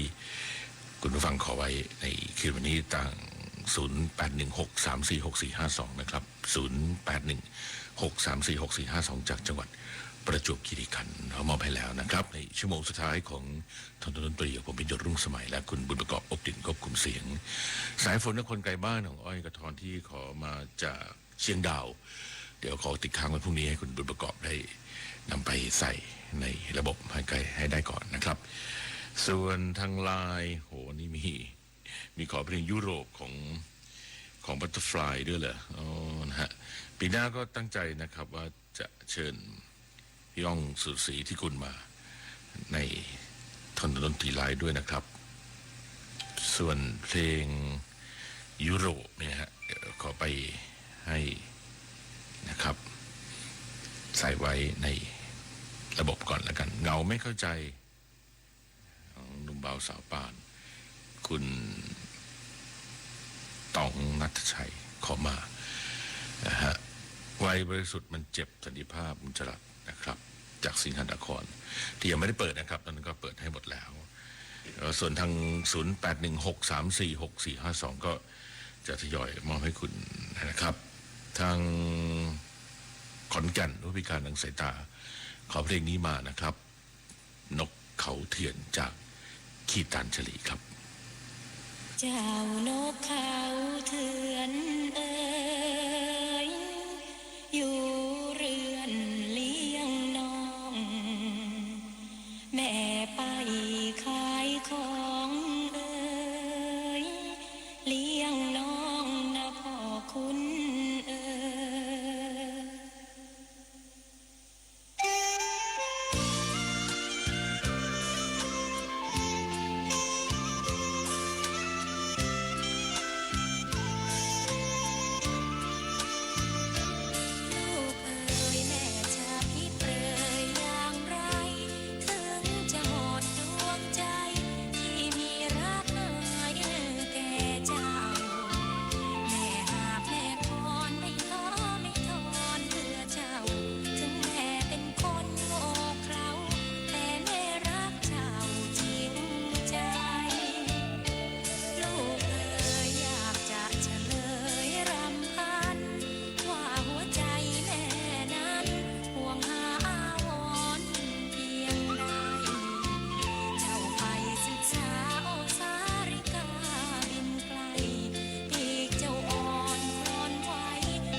เนี่ยนะครับ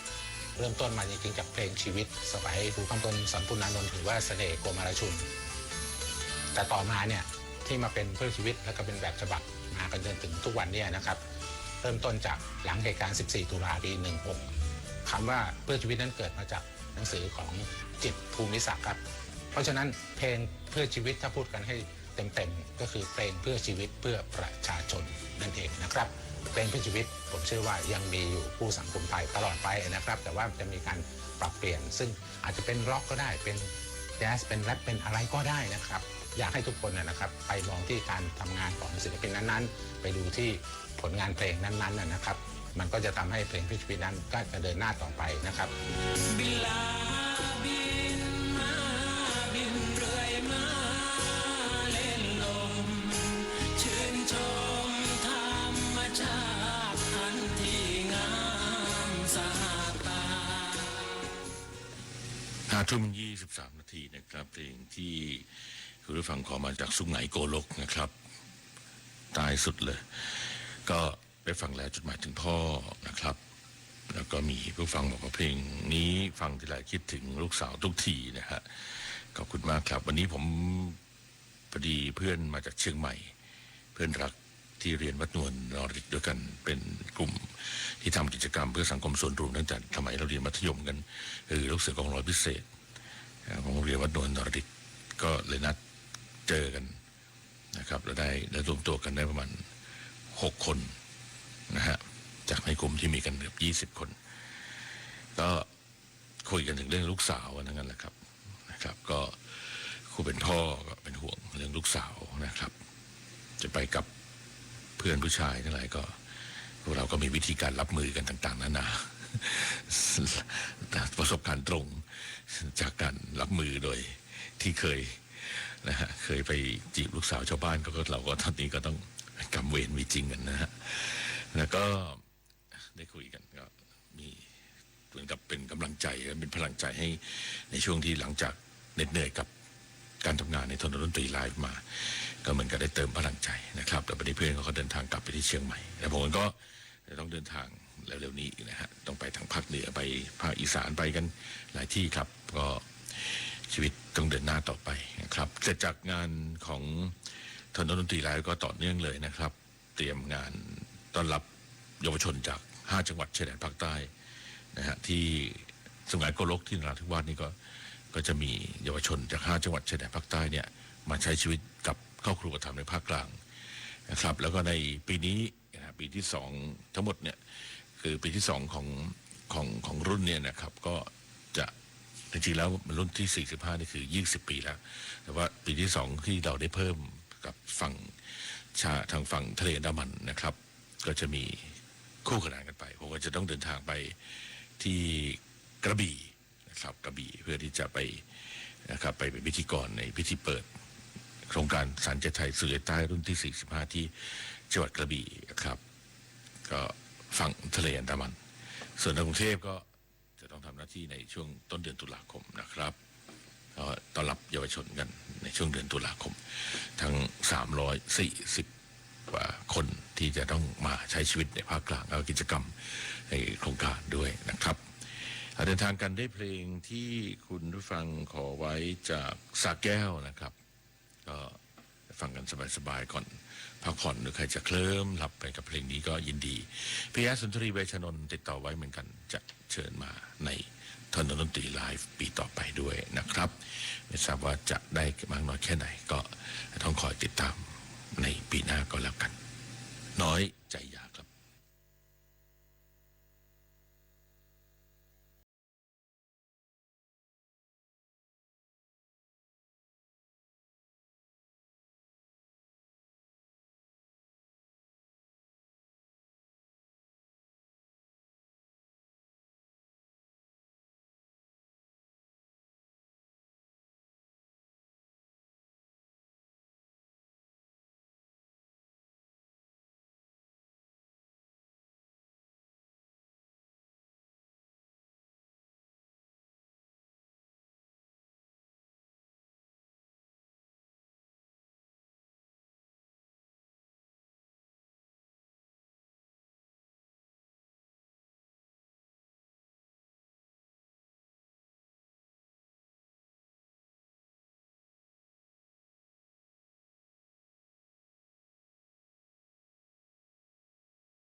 ก็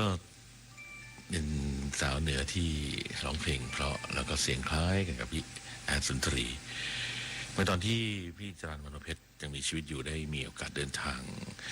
ไปด้วยกันแล้วก็มีโอกาสได้นะครับได้ทำงานด้วยกันอยู่ในคอนเสิร์ต4 คน4 กีตาร์4 ดีเจนี่นะครับแล้วก็ได้เดินทางไปหลวงพระบางด้วยกันก่อนหน้านั้นก็ได้หลายสิ่งหลายอย่างที่พี่เขาสอนโดยนะครับโดยที่เราไม่รู้ตัวนะครับหลายเรื่องที่นั่งคุยกันหรือว่าแลกเปลี่ยนกันแล้วก็ได้ผูกสัมพันธ์แล้วก็มีเรื่องที่สอนโดยที่เราซึมลึกขึ้นมาโดยไม่รู้ตัวนะฮะมันเป็นบทเรียนที่เราหาที่ไหนไม่ได้อีกแล้วในห้องเรียนชีวิตนี่นะครับไม่ว่าจะเป็นเรื่องของวัดปฏิบัติของพิจารณาเช่นชื่นชอบธรรมชาติเห็นอะไรที่ทำลายธรรมชาตินี่ไม่ได้โดยเฉพาะบรรดาพวกกล้วยไม้ที่เขาเอามาขายต่างๆก็จะซื้อกลับไปปล่อยโทษเอาไปอะไรนะเอาไปคืนสู่ป่านะครับไปคืนสู่ป่าเห็นกล้วยไม้ป่าไม่ได้นะครับอันนั้นนี่เป็นสิ่งหนึ่งแล้วก็เรื่องความรับผิดชอบนะครับกับผู้ฟังอย่างเช่นที่เราเคยจัดที่เขาใหญ่ไม่ว่าจะบรรยากาศฝนตกอะไรยังไงกลางสายฝนก็ต้องเล่นดนตรีนะครับตามที่ผู้ฟังผู้ชมนั่งรออยู่แล้วก็อีกเรื่องหนึ่งก็คือเรื่องสิ่งหนึ่งที่รู้สึกว่าผมว่าจะได้จากสิ่งนี้เยอะมากก็คือไม่ทอดทิ้งคนที่ไปด้วยคนที่ทำงานด้วยเมื่อตอนที่ไปหลวงพระบางเนี่ยเขาจัดโรงแรมให้พี่จรัญไปอยู่พักโรงแรมในเมืองแล้วส่วนเรานี่จะอยู่ที่ตรงสนามฟุตบอลที่เขาเตรียมจัดงานแล้วก็เราก็พักกันอยู่แบบง่ายๆนะครับเพราะว่าบรรดาดีเจหมูดีเจโยดีเจงิ้มดีเจพี่ออสนี่ก็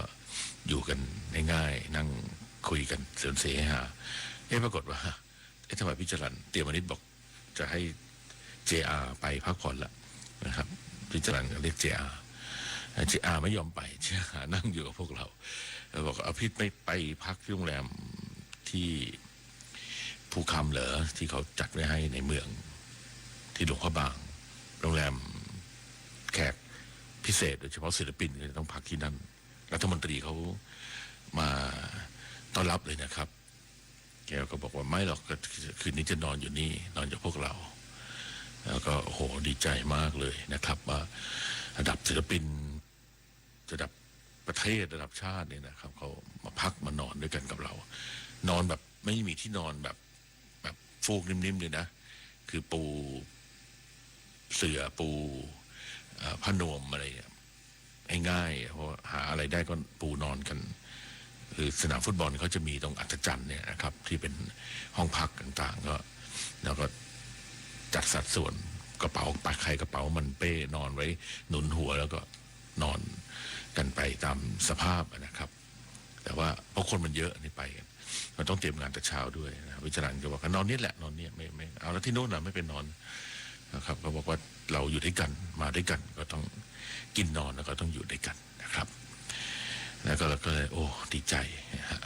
แล้วก็ได้นอนในคืนวันนั้นแล้วก็ได้พูดคุยอะไรต่างๆหลายเรื่องเนี่ยคือสิ่งหนึ่งที่ได้สอนว่าเราไม่ทิ้งทีมงานแล้วผมก็ติดสิ่งหนึ่งในเราเนี่ยมาอยู่ในจิตใจในการทำงานกับทีมงานของดนตรีจะไม่ทิ้งทีมงานแล้วก็เลยถามว่าทำไมพี่ไปนอนที่โรงแรมเนี้ยเพราะว่าโรงแรมเขาสวยนะมีบรรยากาศแบบเป็นคุ้มเก่าๆแล้วก็มี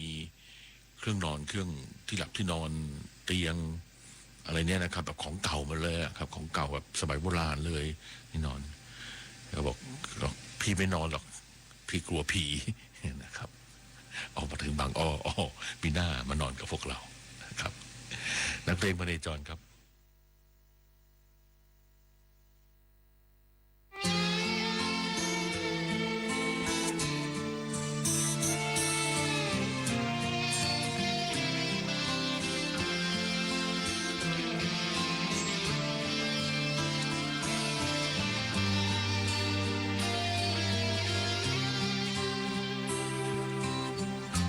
แบกความฝัน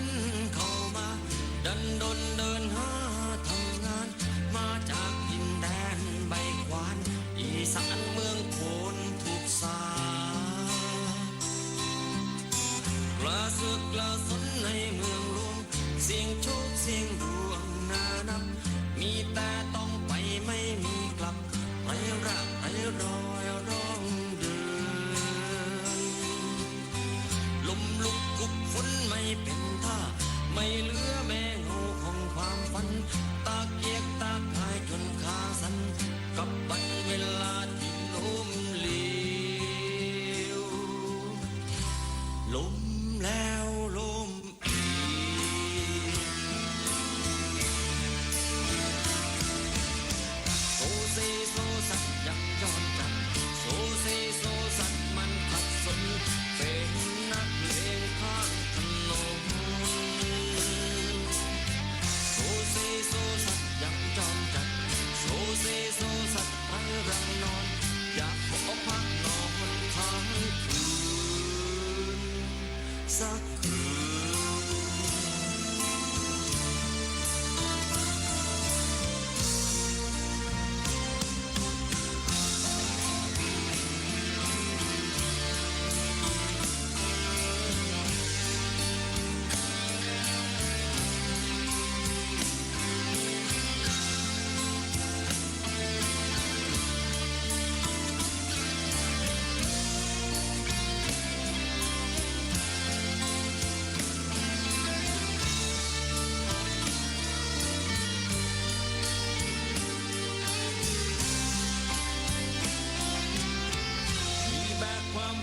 ที่ย้อนลาสองขาคงเดินต่อไม่ไหวมาขอข้างคืนน้องอย่าใจได้มาให้น้องคนดี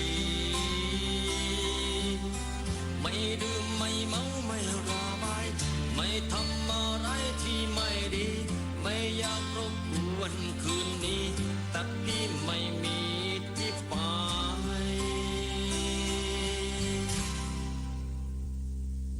ที่ไป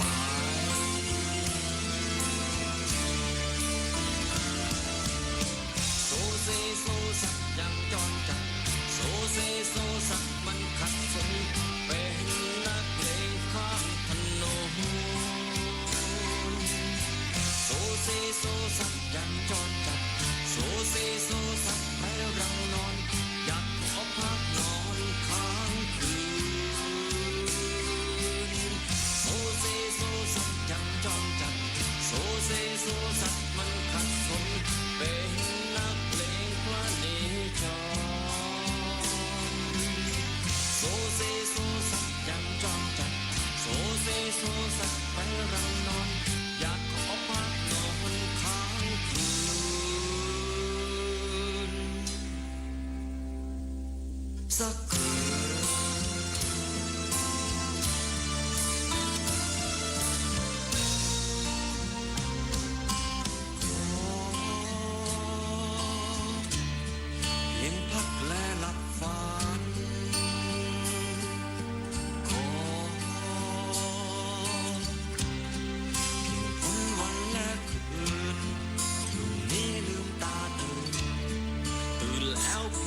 จะไปจะ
นัดเพื่อนๆเจอกัน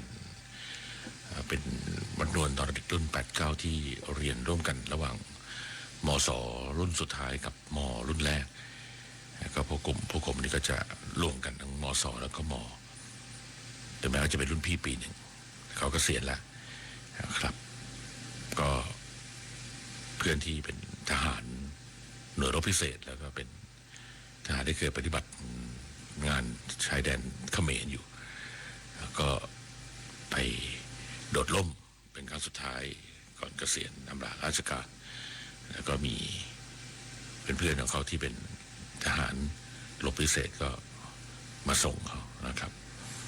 แล้วก็ได้คุยกันโดยเฉพาะเรื่องเปิดด่าน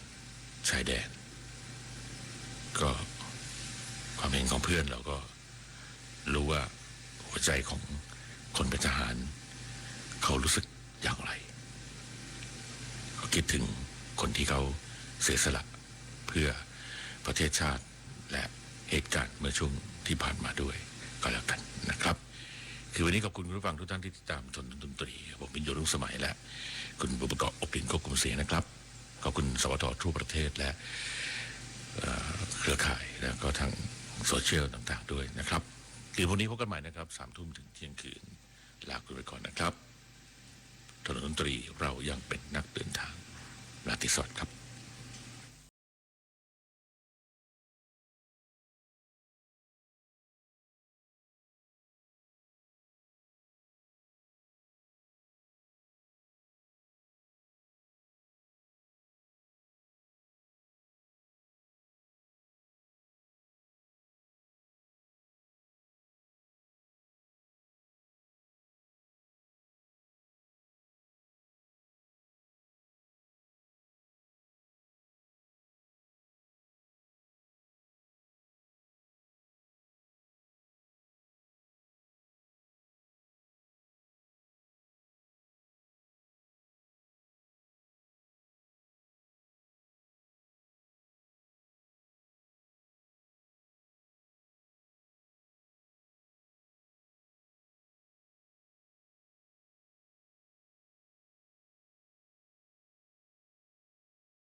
ครับ